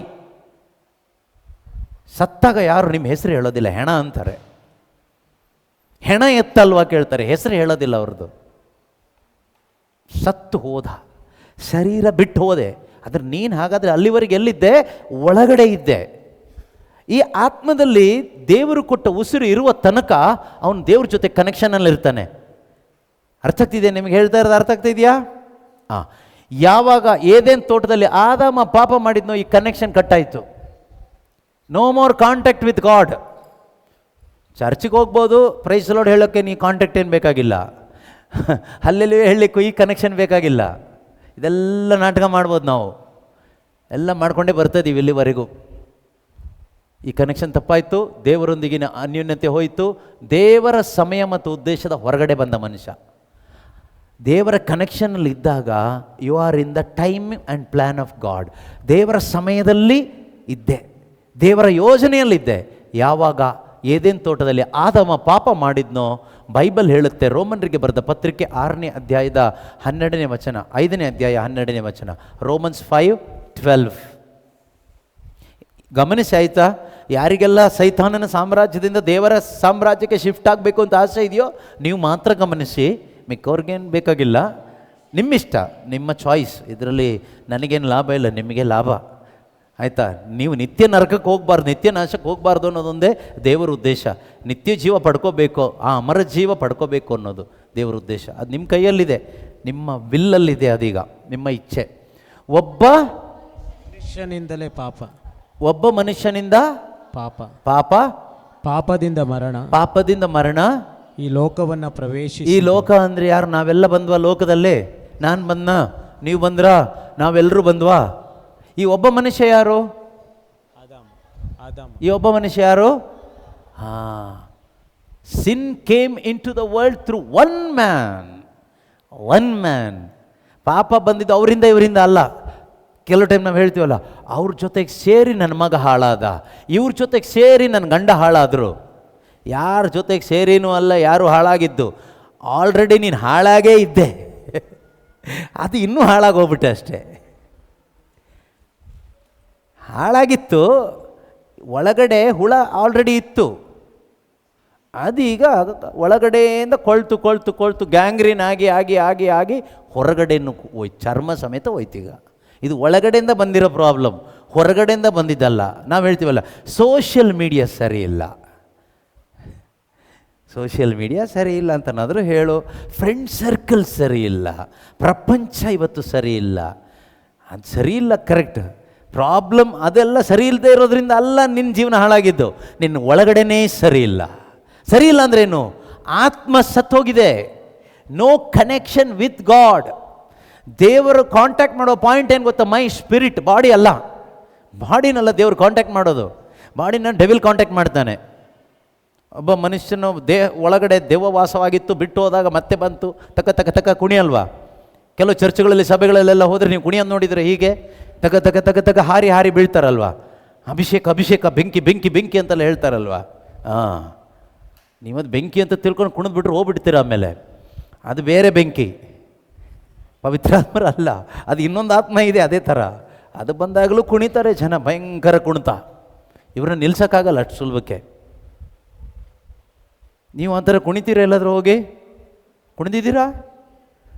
ಇಲ್ಲ, ಈಗೆಲ್ಲರೂ ಇಲ್ಲ ಅಂತಲೇ ಹೇಳೋದು ಬಿಡಿ. ಓಕೆ, ಇಲ್ಲಿ ಕನೆಕ್ಷನ್ ತಪ್ಪಿ ಹೋಯ್ತು. ಕನೆಕ್ಷನ್ ತಪ್ಪಿದಾಗ ಮನುಷ್ಯ ಏನಾದ? ಒಬ್ಬ ಮನುಷ್ಯನಿಂದ ಪಾಪದಿಂದ ಮರಣ ಅವನೊಳಗಡೆ ಬಂತು. ಬೈ ಡಿಫಾಲ್ಟ್ ಮಗು ಹುಟ್ಟುವಾಗಲೇ ಒಳಗಡೆ ಏನು ಇಟ್ಕೊಂಡು ಬರುತ್ತೆ ಭೂಮಿಗೆ? ಪಾಪ ಮತ್ತು ಮರಣ. ಮಗು ಹುಟ್ಟುವಾಗ ಮಗು ಒಳಗಡೆ ಏನು ತುಂಬ್ಕೊಂಡು ಬರುತ್ತೆ? ನಾವು ಅಳ್ತೀವಿ, ಮಗು ಸತ್ತೋಗ್ಬಿಟ್ರೆ, ಮಗು ಸತ್ತೋಯ್ತು ಅಂತ. ಆಲ್ರೆಡಿ ಸತ್ತೇ ಇದೆ, ಇನ್ನು ಸತ್ತು ಹೋಗೋದೆಲ್ಲಿದೆ? ಶರೀರದೊಳಗಡೆ ಈ ಸತ್ತ ಆತ್ಮ ಇದೆ. ಈಗ ಡೆಡ್ ಸ್ಪಿರಿಟ್. ದೇವರು ಉಸಿರುವುದಿದಾಗ ಜೀವ ಇದ್ದ ಆತ್ಮ ಇತ್ತು. ಆದರೆ ಆದಾಮನು ಮಾಡಿದ ಪಾಪದಿಂದ ಮುಂದೆ ಬಂದಂಥ ಒಂದು ಮೂಲದಿಂದ ಎಲ್ಲ ಜನಾಂಗ ಈ ಭೂಮಿಯಲ್ಲಿ ಬಂತಲ್ವಾ, ಎಲ್ಲ ಸತ್ತವರಾಗಿನೇ ಬಂದರು. All are dead. ಎಲ್ಲ ಕೊಳ್ತು ಟೊಮೆಟೊ ಹಣ್ಣೇನೆ, ಕೊಳ್ತ ಸೇಬು ಹಣ್ಣು ಥರನೇ ಬಂದುಬಿದ್ಬಿಟ್ವಿ ಎಲ್ಲ ಡಸ್ಟ್ಬಿನ್ನಿಗೆ. ಒಂದು ಯೂಸ್ ಮಾಡೋಕ್ಕಾಗಲ್ಲ, ಅಂದರೆ ದೇವ್ರಿಗೆ ಯೂಸ್ ಆಗಲ್ಲ ಯಾವುದು. ಈಗೇನು ಮಾಡೋದು? ಮನುಷ್ಯನ ಪರಿಸ್ಥಿತಿ ನೋಡಿ. ನೆಕ್ಸ್ಟ್ ಯಾವ ಪರಿಸ್ಥಿತಿಲಿ ಇದ್ದಾನೆ ಮನುಷ್ಯ ಅಂದರೆ ಈ ಪರಿಸ್ಥಿತಿ. ಹುಟ್ಟಿದ ನಂತರ ಇಲ್ಲೇನಿದೆ? ಮರಣ. ಇದರ ಮಧ್ಯದಲ್ಲಿ ಜೀವನ. ನಾನು, ನನ್ನ ಹುಟ್ಟು, ನನ್ನ ಜೀವನ, ನನ್ನ ಮರಣ. ಆದಾಮನ ಪತನದ ನಂತರ ನನ್ನ ಆಯುಷ್ ಕಾಲ. My life, my birth, my life, my death. ಈ ಮರಣ ಮತ್ತು ಹುಟ್ಟು ಈ ಪ್ರಪಂಚದಲ್ಲಿ ಇದೆ ನಮಗೆ. ಹುಡ್ತೀವಿ, ಜೀವಿಸ್ತೀವಿ. ಇದೊಂದು ತುಂಬ ಅಮೂಲ್ಯವಾದ ಸಮಯ ನಮಗೆ, ಒಂದು ಗೋಲ್ಡನ್ ಅಪರ್ಚುನಿಟಿ ನಮಗೆ. ಕತ್ತಲೆಯ ಸಾಮ್ರಾಜ್ಯದಿಂದ ಬೆಳಕಿನ ಸಾಮ್ರಾಜ್ಯಕ್ಕೆ ಶಿಫ್ಟ್ ಆಗಲಿಕ್ಕೆ ಈ ಗ್ಯಾಪಲ್ಲಾಗುತ್ತೆ. ಯಾವ ಗ್ಯಾಪಲ್ಲಿ? ಹುಟ್ಟು ಮರಣ ಅಂತ ಇದೆಯಲ್ಲ, ಈ ನಾನು ಹುಟ್ಟಿ ಸಾಯುವುದರ ಒಳಗಡೆ ಈ ಜೀವನ ಇದೆಯಲ್ಲ, ಈ ಜೀವನದೊಳಗಡೆ ದೇವರು ಎಲ್ಲ ಮನುಷ್ಯನಿಗೊಂದು ಅವಕಾಶ ಕೊಡ್ತಾರೆ. ಪ್ರತಿಯೊಬ್ಬ ಮನುಷ್ಯನಿಗೊಂದು ಅವಕಾಶ ಇದೆ, ಒಂದು ಚಾನ್ಸ್ ಕೊಡ್ತಾರೆ ದೇವರು. ಯಾವುದಕ್ಕಾಗಿ ಚಾನ್ಸ್ ಗೊತ್ತಾ? ಇದರ ಹಿಂದೆ ಆ ಸಂಬಂಧ ಕಟ್ಟಾಗಿತ್ತಲ್ವ, ಆ ಸಂಬಂಧವನ್ನು ವಾಪಸ್ ಪಡ್ಕೊಳ್ಳಿಕ್ಕೆ ಒಂದು ಅವಕಾಶವನ್ನು ದೇವರು ಮಾಡಿಕೊಡ್ತಾರೆ. ಈಗ ಮನುಷ್ಯನ ಆತ್ಮ ಸತ್ತೋಗಿದೆ. ಆತ್ಮ ಸತ್ತೋದ್ಮೇಲೆ ಇನ್ನೇನು ಉಳಿದಿದೆ ಮನುಷ್ಯನಲ್ಲಿ? ಈ ದೇಹ ಮಾತ್ರ ಉಳಿದಿದೆ. ದೇಹಕ್ಕೆ ಜೀವ ಇದೆ. ಕಷ್ಟ ಸುಖ ಎಲ್ಲ ಅರ್ಥ ಆಗುತ್ತಾ ನಮಗೆ? ಎಲ್ಲ ಅರ್ಥ ಆಗುತ್ತೆ. ಬೇಜಾರಾಗುತ್ತಾ? ಕೋಪ ಬರುತ್ತಾ? ಹಸಿವೆ, ಬಾಯಾರಿಕೆ ಇದೆಲ್ಲ ಆಗುತ್ತಾ? ಇದೆಲ್ಲ ಆಗುತ್ತೆ. ಖುಷಿ ಆದಾಗ ನಗಾಡ್ತೀವಿ, ಬೇಜಾರಾದಾಗ ಈಗ ನಾವು ಹೆಂಗೆ ಕೂತ್ಕೊಂಡಿದ್ದೀವಲ್ಲ ಹಾಗೆ ಕೂತ್ಕೊಳ್ತೀವಿ, ಯಾರ ಹತ್ರನೂ ಮಾತಾಡಲ್ಲ, ಸೈಲೆಂಟಾಗಿ. ನೀವು ನಮಗೆ ಹಸುವಾಗ್ತಾ ಇದೆ, ಅರ್ಥ ಮಾಡ್ಕೊಳ್ತಾ ಇಲ್ಲ, ಊಟಕ್ಕೆ ಬಿಡ್ತಾ ಇಲ್ಲ, ಸುಮ್ಮನೆ ಏನೋ ಹೇಳ್ತಾ ಇದ್ದೀರಾ, ನಮ್ಮ ತಲೆಗೆ ಏನು ಹೋಗ್ತಾ ಇಲ್ಲ. ಇದೆಲ್ಲ ನಮಗೆ ಬೇಕಿತ್ತಾ? ನಮ್ಮ ಸಾಲ ನಿಮಗೆ ಗೊತ್ತಾ? ನಮ್ಮ ಕಷ್ಟ ನಿಮಗೆ ಗೊತ್ತಾ? ನಮ್ಮ ಕುಟುಂಬಕ್ಕೆ ಬಂದು ನೋಡಿದ್ದೀರಾ? ನಮ್ಮ ಜೀವನ ನಿಮಗೆ ಗೊತ್ತಾ? ನೀವೇನೋ ಲೈಟ್ ಹೊಡ್ಕೊಂಡು ಹೇಳ್ತಾ ಹೋಗ್ತಾ ಇದ್ದೀರಾ, ನಮಗೇನು ತಲೆಗೆ ಹೋಗ್ತಾ ಇಲ್ಲ. ಕರೆಕ್ಟ್ ತಾನೇ? ಇದು ಏದೇನು ತೋಟದಲ್ಲಿ ಆದಾಮ ತಿಂದ ಹಣ್ಣಿನ ಪ್ರಭಾವ. ಹೀಗೆ ಬದುಕಿ ಏನು ಸಾಧನೆ ಸಿಗುತ್ತೆ ಹೇಳಿ ಅಲ್ವಾ? ಸೊ ಈ ಜೀವನ ಯಾವುದಕ್ಕೆ ಸಮಾನ ಅಂತ ನಾವು ನೋಡೋಣ. ನೆಕ್ಸ್ಟ್, ಜನನ, ಜೀವನ, ಮರಣ. ಪ್ರಾಣಿಗಳ ಆಯುಷ್ಯ. ಹುಟ್ಟುತ್ತೆ, ಜೀವಿಸುತ್ತೆ. ಹುಟ್ಟುತ್ತಾ? ಪ್ರಾಣಿ ಹುಟ್ಟುತ್ತಾ? ಮನೆಯಲ್ಲಿ ಸಾಕುವ ನಾಯಿ ಮರಿ, ನಾಯಿಗೆ ಮರಿ ಆಗುತ್ತಾ? ಮರಿಗೆ ಮರಿ ಆಗುತ್ತಾ? ಅದಕ್ಕೂ ಮರಿ ಆಗುತ್ತಾ? ಹುಟ್ಟಿದ ನಾಯಿ ಮರಿನ ದೊಡ್ಡ ನಾಯಿ ಮರಿ ಹಾಲು ಕೊಟ್ಟು ಬೆಳೆಸುತ್ತಾ? ನೆಕ್ಕುತ್ತಾ? ಸಾಕುತ್ತಾ? ಸಲಹುತ್ತಾ? ನಂಬರ್ 1 2 ಎಲ್ಲ ಮಾಡುತ್ತಾ? ಅದಕ್ಕೆ ಕಾಯಿಲೆ ಬರುತ್ತಾ? ಅದಕ್ಕೆ ಆಸ್ಪತ್ರೆ ಇದೆಯಾ? ಟ್ರೀಟ್ಮೆಂಟ್ ಇದೆಯಾ? ಮೆಡಿಸಿನ್ ಇದೆಯಾ? ಎಲ್ಲ ಇದೆ. ಅದಕ್ಕೋಸ್ಕರ ಪ್ರಾರ್ಥನೆ ಮಾಡೋರು ಇದ್ದಾರೆ. ಒಂದು ಧ್ಯಾನ ಕೇಂದ್ರಕ್ಕೆ ಹೋದಾಗ, ಯಾವ ಧ್ಯಾನ ಕೇಂದ್ರ ಅಂತ ಹೇಳಲ್ಲ ಆಯಿತಾ, ಅಲ್ಲಿ ಪೂಜೆಗೆ ನೀವು ಕೊಡ್ತಿರಲ್ಲ, ಆ ರೀತಿ ಅವರು ಒಬ್ಬರು ಪೂಜೆ ಕೊಟ್ಟರು. ನಮ್ಮ ನಾಯಿಗೆ ಸೌಖ್ಯ ಕೊಟ್ಟಿದ್ದಕ್ಕಾಗಿ ಕೃತಜ್ಞತಾ ಬಲಿಪೂಜೆ. ಇದು ಓದಿದ್ದು ನಾನು ಕೇಳಿಸ್ಕೊಂಡಿದ್ದು. ಇಲ್ಲಿ ಇದ್ದಾರೆ, ಕೆಲವರು ಬಂದಿದ್ದಾರೆ, ಆ ಥರದವ್ರು ಇದ್ದಾರೆ ನಮ್ಮವರು. ಏನು ಮಾಡೋಕ್ಕಾಗತ್ತೆ? ಈ ನಾಯಿ ಜನ್ಮದವರು ಇದ್ದಾರೆ, ಅವರು ಇದೇ ಥರನೇ ಹುಟ್ಟಿದ್ರು, ನಾಯಿ ಜೊತೆಗೆ ಆಟ ಆಡಿ ಬೆಳೆದ್ರು. ನಾಯಿಗೆ ಹುಷಾರಿಲ್ಲ, ಒಂದು ಪೂಜೆ ಕೊಟ್ಟರು ನಾಯಿ ಚೆನ್ನಾಗಾಗಲಿ ಅಂತ. ನಾವು ಹೇಳೋದು ನಾಯಿ ಮೇಲೆ ಭಯಂಕರ ಪ್ರೀತಿ. ಕೆಲವರು ಮನುಷ್ಯರನ್ನೇ ಪ್ರೀತಿಸಲ್ಲ, ನಾಯಿನ ಪ್ರೀತಿಸ್ತಾರೆ ಅಂತ. ಅವರಿಗೆ ಮನುಷ್ಯರನ್ನ ಪ್ರೀತಿಸೋಕ್ಕಾಗ್ತಾ ಇಲ್ಲ, ಅದಕ್ಕೆ ನಾಯಿನ ಪ್ರೀತಿಸ್ತಾ ಇರೋದು. ಅರ್ಥ ಆಗ್ತಿದೆಯಾ? ಓಕೆ. ಜನನ, ಜೀವನ, ಮರಣ. ಪ್ರಾಣಿಗಳಿಗಿದೆಯಾ? ಹುಟ್ಟುತ್ತಾ? ಬದುಕುತ್ತಾ? ಸತ್ತೋಗುತ್ತಾ ಲಾಸ್ಟಿಗೆ? ಓ ಕರ್ತರೆ ಹಾಡೋಕ್ಕೆ ಯಾರೂ ಇರಲ್ಲ. ನಮಗೊಂದಿಷ್ಟು ಜನ ಆತ್ಮದಲ್ಲಿ ಜೀವ ಇಲ್ಲದೆ ಇರೋರು ನಿಂತ್ಕೊಂಡು ಓ ಕರ್ತರೆ ಅಂತ ಹಾಡೋರು ಮಾತ್ರ ಇರ್ತಾರೆ. ಇದು ಇಲ್ಲಿಗೆ ಮಣ್ಣು ಮುಚ್ಚಿ ಬರ್ತಾರೆ. ನಾಯಿ ಇಲ್ಲಿಗೆ ಸತ್ತೋಗುತ್ತೆ. ಯಾಕಂದರೆ ಒಂದು ಊರಲ್ಲಿ ಒಂದು ನಾಯಿ ಸತ್ತಾಗ ಮನೇಲಿ ಕೂತ್ಕೊಂಡು ಅಳ್ತಾಯಿದ್ರು, ನಾಯಿಗೆ ಸಮಾಧಿ ಮಾಡಿಬಿಟ್ಟು ಹೂವೆಲ್ಲ ಹಾಕ್ಬಿಟ್ಟು. ನಮ್ಮ ಫಾದರ್ ಊರಲ್ಲಿ, ಯಾವ ಊರಂತ ಫಾದರ್ನ ಕೇಳ್ಕೊಳ್ಳಿ, ಫಾದರ್ ಯಾವ ಊರು ಅಂತ. ಸೊ ಆ ಊರಲ್ಲಿ ಒಂದು ಮನೆ ಕರೆದಿದ್ರು ಪ್ರೇಯರ್ ಮಾಡಲಿಕ್ಕೆ. ನಾನು ತುಂಬ ಬೇಜಾರಲ್ಲಿದ್ದೀವಿ ಬನ್ನಿ ಅಂತ ಕರೆದ್ರು. ನಾನು ಹೋಗಿ ನೋಡಿದೆ, ಏನು ಬೇಜಾರು ಕೇಳಿದ್ರೆ ಎದುರುಗಡೆ ಸತ್ತೋಗ್ಬಿಟ್ಲಾ? ಯಾರು ಕೇಳಿದೆ, ಅವರು ಏನೋ ಹೆಸರು ಹೇಳಿದರು, ಹೆಸರು ನೆನಪಿಲ್ಲ ನನಗೆ. ಕೊನೆಗೆ ಏನಾಗಿದ್ದು, ಅದು ಆ್ಯಕ್ಸಿಡೆಂಟ್ ಆಯಿತಾ, ಕಾಯಿಲೆನೇ ನನಗೆ. ಆಮೇಲೆ ಗೊತ್ತಿದ್ದು ನಾಯಿ ಅಂತ. ಕೆಲವು ಮನೇಲಿ ನಾಯಿಗೆ ಹೆಸರಿಟ್ಟು ಮಗಳನ್ನ ಕರೆದಂಗೆ ನಾಯಿನೂ ಕರ್ಕೊಂಡು ಹೋಗಿ, ನಮಗೆ ಗೊತ್ತಾಗಲ್ಲ ನಾಯಿ ಯಾರು ಮಕ್ಕಳು ಯಾರು ಅಂತ ಗೊತ್ತಾಗಲ್ಲ. ಅಂಥ ಒಂದು ಕನ್ಫ್ಯೂಷನಲ್ಲಿ ಇವತ್ತಿದೆ ಪರಿಸ್ಥಿತಿ. ಓಕೆ, ಇದೆಲ್ಲ ನಡೆದ ಘಟನೆ ಆಯಿತಾ. ಅವ್ರಿಗೆ ಧ್ಯಾನ ಕರೆದ್ರೆ ಬರಲ್ಲ, ಪ್ರಾರ್ಥನೆ ಬೇಡ ಅವರಿಗೆ, ನಾಯಿ ಸತ್ತೋಯ್ತಲ್ಲ. ಸೊ ಜನನ, ಜೀವನ, ಮರಣ, ಇದು ಪ್ರಾಣಿಗಳು ಅನಂತ ಜೀವಿ ಅಲ್ಲ, ಬಚಾವಾಯಿತು, ಮಣ್ಣಿಗೆ ಹೋಯಿತು. ನಮ್ಮನ್ನು ದೇವರು ಪ್ರಾರಂಭದಲ್ಲಿ ಒಂದು ಆತ್ಮ ಕೊಟ್ಟು ಸೃಷ್ಟಿ ಮಾಡಿದ್ರಿಂದ ಅನಂತ ಜೀವಿ. ಆತ್ಮನ ಮಣ್ಣಿಗೆ ಹಾಕಿ ಮುಚ್ಚಕ್ಕಾಗಲ್ಲ, ಇದೆದ್ದು ಬಂದುಬಿಡುತ್ತಲ್ಲ. ಕೆಲವರು ಹೇಳ್ತಾರೆ ದೆವ್ವ ಆಗಿ ಬಂದುಬಿಟ್ಟಿದ್ದಾರೆ ಅಂತ. ಅವರು ಬೈ ಡಿಫಾಲ್ಟ್ ದೆವ್ವನೇ ಆಗಿರ್ತಾರೆ, ಇನ್ನು ಯಾರ್ದೋ ಮೈ ಮೇಲೆ ಹೋಗಿ ಸೇರ್ಕೊಬಿಡ್ತಾರೆ. ಅಜ್ಜ ಬಂದರು, ಅಜ್ಜಿ ಬಂದರು ಅಂತ ಹೇಳ್ತಾರಲ್ಲ. ರಕ್ಷಣೆ ಹೊಂದದೇ ಇರುವ ಆತ್ಮಗಳೇ ದೆವ್ವಗಳು, ಬೇರೆ ಯಾವುದು ದೆವ್ವ? ಅದೀಗ ಅಜ್ಜನೂ ಆಗಿರ್ಬೋದು, ಅಜ್ಜಿನೂ ಆಗಿರ್ಬೋದು, ಗಂಡನೂ ಆಗಿರ್ಬೋದು. ನಮ್ಮ ಯಜಮಾನರು ಬಂದಿದ್ದಾರೆ ಅಂತ ಹೇಳೋರು ಎಷ್ಟೋ ಜನ ಇದ್ದಾರೆ ಅಲ್ವಾ? ಅದು ಅವನ ಆತ್ಮನೇ, ಅಂದರೆ ದುರಾತ್ಮ ಬರೋದು, ಸತ್ತಿರುವ ಆತ್ಮ. ಇಲ್ಲಿ ದೇವ್ರ ಜೊತೆ ಕನೆಕ್ಷನಲ್ಲಿಲ್ಲ. ನೀವು ಹೋಗಿ ಕರ್ತರೆಲ್ಲ ಹಾಡು ಕಳಿಸಿದ್ದು ಕರೆಕ್ಟೇ, ಆದರೆ ಕರ್ತನ ಬಳಿಗೆ ಹೋಗ್ಬೇಕಲ್ಲ. ಅದು ಇಲ್ಲೇ ನೀವು ಮಣ್ಣು ಹಾಕಿ ಮುಚ್ಚಿ ಬಂದರೆ ಅದು ಇಲ್ಲಿ ಓಡಾಡ್ಕೊಂಡು ಇರುತ್ತೆ ತಪ್ಪಿಸ್ಕೊಂಡು. ಏನಿವೆ ಇದರ ಮಧ್ಯದಲ್ಲಿ ದೇವರು ಮನುಷ್ಯನ ರಕ್ಷಿಸಲಿಕ್ಕೆ ಒಂದು ಪ್ಲ್ಯಾನ್ ಮಾಡ್ತಾರೆ. ಏನು ಗೊತ್ತಾ? ಈ ಮನುಷ್ಯನ ಸತ್ತಿರುವ ಆತ್ಮಕ್ಕೆ ಜೀವ ಬರಲಿಕ್ಕೆ ಒಂದು ದಾರಿ ದೇವರು ಮಾಡಿಕೊಟ್ರು. ಅದು ಯಾವುದ್ರ ಮುಖಾಂತರ ಕೇಳಿದರೆ, ಯೇಸು ಕ್ರಿಸ್ತನಲ್ಲಿ ವಿಶ್ವಾಸ ಇಡೋದ್ರ ಮುಖಾಂತರ. ವಿಶ್ವಾಸಕ್ಕೆ ಏನು ಬೇಕು ಕೇಳಿದರೆ ಶುಭ ಸಂದೇಶ ಬೇಕು. ಆದ್ದರಿಂದ ಯೇಸು ಕ್ರಿಸ್ತರ ಮೂಲಕ ರಕ್ಷಣೆ ಕೊಡಲಿಕ್ಕೆ ದೇವರು ಪ್ಲ್ಯಾನ್ ಮಾಡಿದರು. ದೇವರು ಶುಭ ಸಂದೇಶ ಕೊಟ್ಟರು ಸಭೆಯ ಮುಖಾಂತರ. ಇದೇ ಬೇಕಾಗಿರೋದು. ಇದು ಬಂದಾಗ ಒಬ್ಬ ಮನುಷ್ಯ ಶುಭ ಸಂದೇಶವನ್ನು ಆಲಿಸುವಾಗ ಆ ಶುಭ ಸಂದೇಶದ ಮುಖಾಂತರ ಅವನಲ್ಲಿ ನಂಬಿಕೆ ಬರುತ್ತೆ ಮತ್ತು ಮಾನಸಾಂತರ ಬರುತ್ತೆ. ಈ ನಂಬಿಕೆ ಮತ್ತು ಮಾನಸಾಂತರ ಪಟ್ಟಾಗ ಅವನೇನಾಗ್ತಾನೆ ಕೇಳಿದರೆ, ಅವನು ಹೊಸ ಸೃಷ್ಟಿ ಆಗ್ತಾನೆ. Next slide. ಶುಭ ಸಂದೇಶವನ್ನು ಸ್ವೀಕಾರ ಮಾಡಬೇಕು. ಶುಭ ಸಂದೇಶ ಸ್ವೀಕಾರ ಮಾಡಿದ್ರೆ ಅವನಿಗೆ ಏನಾಗುತ್ತೆ ಕೇಳಿದರೆ ಇದು ರಿಸಲ್ಟ್ ಬರುತ್ತೆ. Next slide. ಇಲ್ಲಿ ಕನೆಕ್ಟ್ ಆಗ್ತಾನೆ. ಇದು ಗೊತ್ತಲ್ಲ, ಎಲ್ಲಿತ್ತು ಈ ಚಿತ್ರ ನೋಡಿದ್ರೆ ನೀವು? ಫಸ್ಟ್ ದೇವರು, ಯೇಸು, ನಾನು. ಶುಭ ಸಂದೇಶದಲ್ಲಿ ವಿಶ್ವಾಸ ಇಟ್ಟಾಗ, ಈ ಜೀವಿತದ ಅವಧಿಯಲ್ಲಿ ಶುಭ ಸಂದೇಶದಲ್ಲಿ ವಿಶ್ವಾಸ ಇಟ್ಟಾಗ ನಾನು ಯೇಸು ಕ್ರಿಸ್ತನ ಮುಖಾಂತರ ದೇವರಿಗೆ ಕನೆಕ್ಟ್ ಆಗ್ತೀನಿ. ಬಟ್ ಇಲ್ಲೇ ಇರ್ತೀನಿ, ಸಾಯೋ ತನಕ ಇಲ್ಲೇ ಇರ್ತೀನಿ.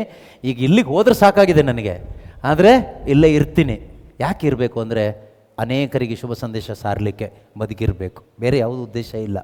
ರಕ್ಷಣೆ ಹೊಂದಿ ಆದಮೇಲೆ ನಾನು ಇಲ್ಲಿಗೆ ಕನೆಕ್ಟ್ ಆದೆ, ಹೊಸ ಆತ್ಮಕ್ಕೆ ಜೀವ ಬಂತು. ಆ ಜೀವದಿಂದ ಮತ್ತೆ ನಾನು ದೇವರಿಗೆ ಕನೆಕ್ಟ್ ಆದೆ.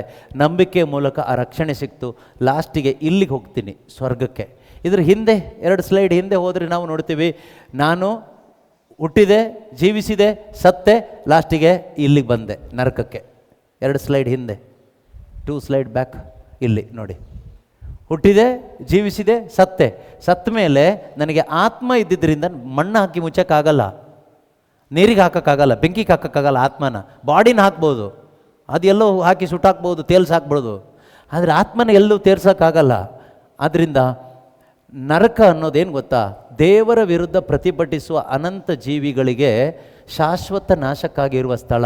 ಅದು ಮನುಷ್ಯ ಆಗ್ಬೋದು, ದೇವದೂತರು ಆಗಿರ್ಬೋದು. ಬೈ ಡಿಫಾಲ್ಟ್ ದೇವದೂತರಿಗೆ ಅಂತ ಮಾಡಿದ್ದು. ಮತ್ತೆ ಯಾರು ಹೋಗ್ತಾರೆ ಕೇಳಿದರೆ, ದೇವರ ಈ ಶುಭ ಸಂದೇಶ ಇದೆಯಲ್ವಾ, ನೆಕ್ಸ್ಟ್ ಸ್ಲೈಡ್. ಶುಭ ಸಂದೇಶವನ್ನು ವಿರೋಧಿಸಿ ಅನೇಕರು, ನಮಗೆ ಯೇಸು ಬೇಡ, ನಮಗೆ ಪಾಪಕ್ಷಮೆ ಬೇಡ, ನಮಗೆ ಊಟ ಬಟ್ಟೆ ಸಾಕು, ನಾವು ಚೆನ್ನಾಗಿರ್ಬೇಕಷ್ಟೇ, ನಮಗೆ ರಕ್ಷಣೆ ಬೇಡ, ಪಾಪಕ್ಷಮೆ ಬೇಡ, ಪರಿಶುದ್ಧಾತ್ಮ ಬೇಡ, ಇದ್ಯಾವುದು ಬೇಡ. ಶುಭ ಸಂದೇಶವನ್ನು ರಿಜೆಕ್ಟ್ ಮಾಡಿ ಜೀವಿಸುವ, ನೆಕ್ಸ್ಟ್ ಸ್ಲೈಡ್, ರಿಜೆಕ್ಟ್ ಮಾಡಿ ಜೀವಿಸುವ ಜನರ ಪರಿಸ್ಥಿತಿ ಏನಾಗುತ್ತೆ ಕೇಳಿದರೆ, ನೆಕ್ಸ್ಟ್.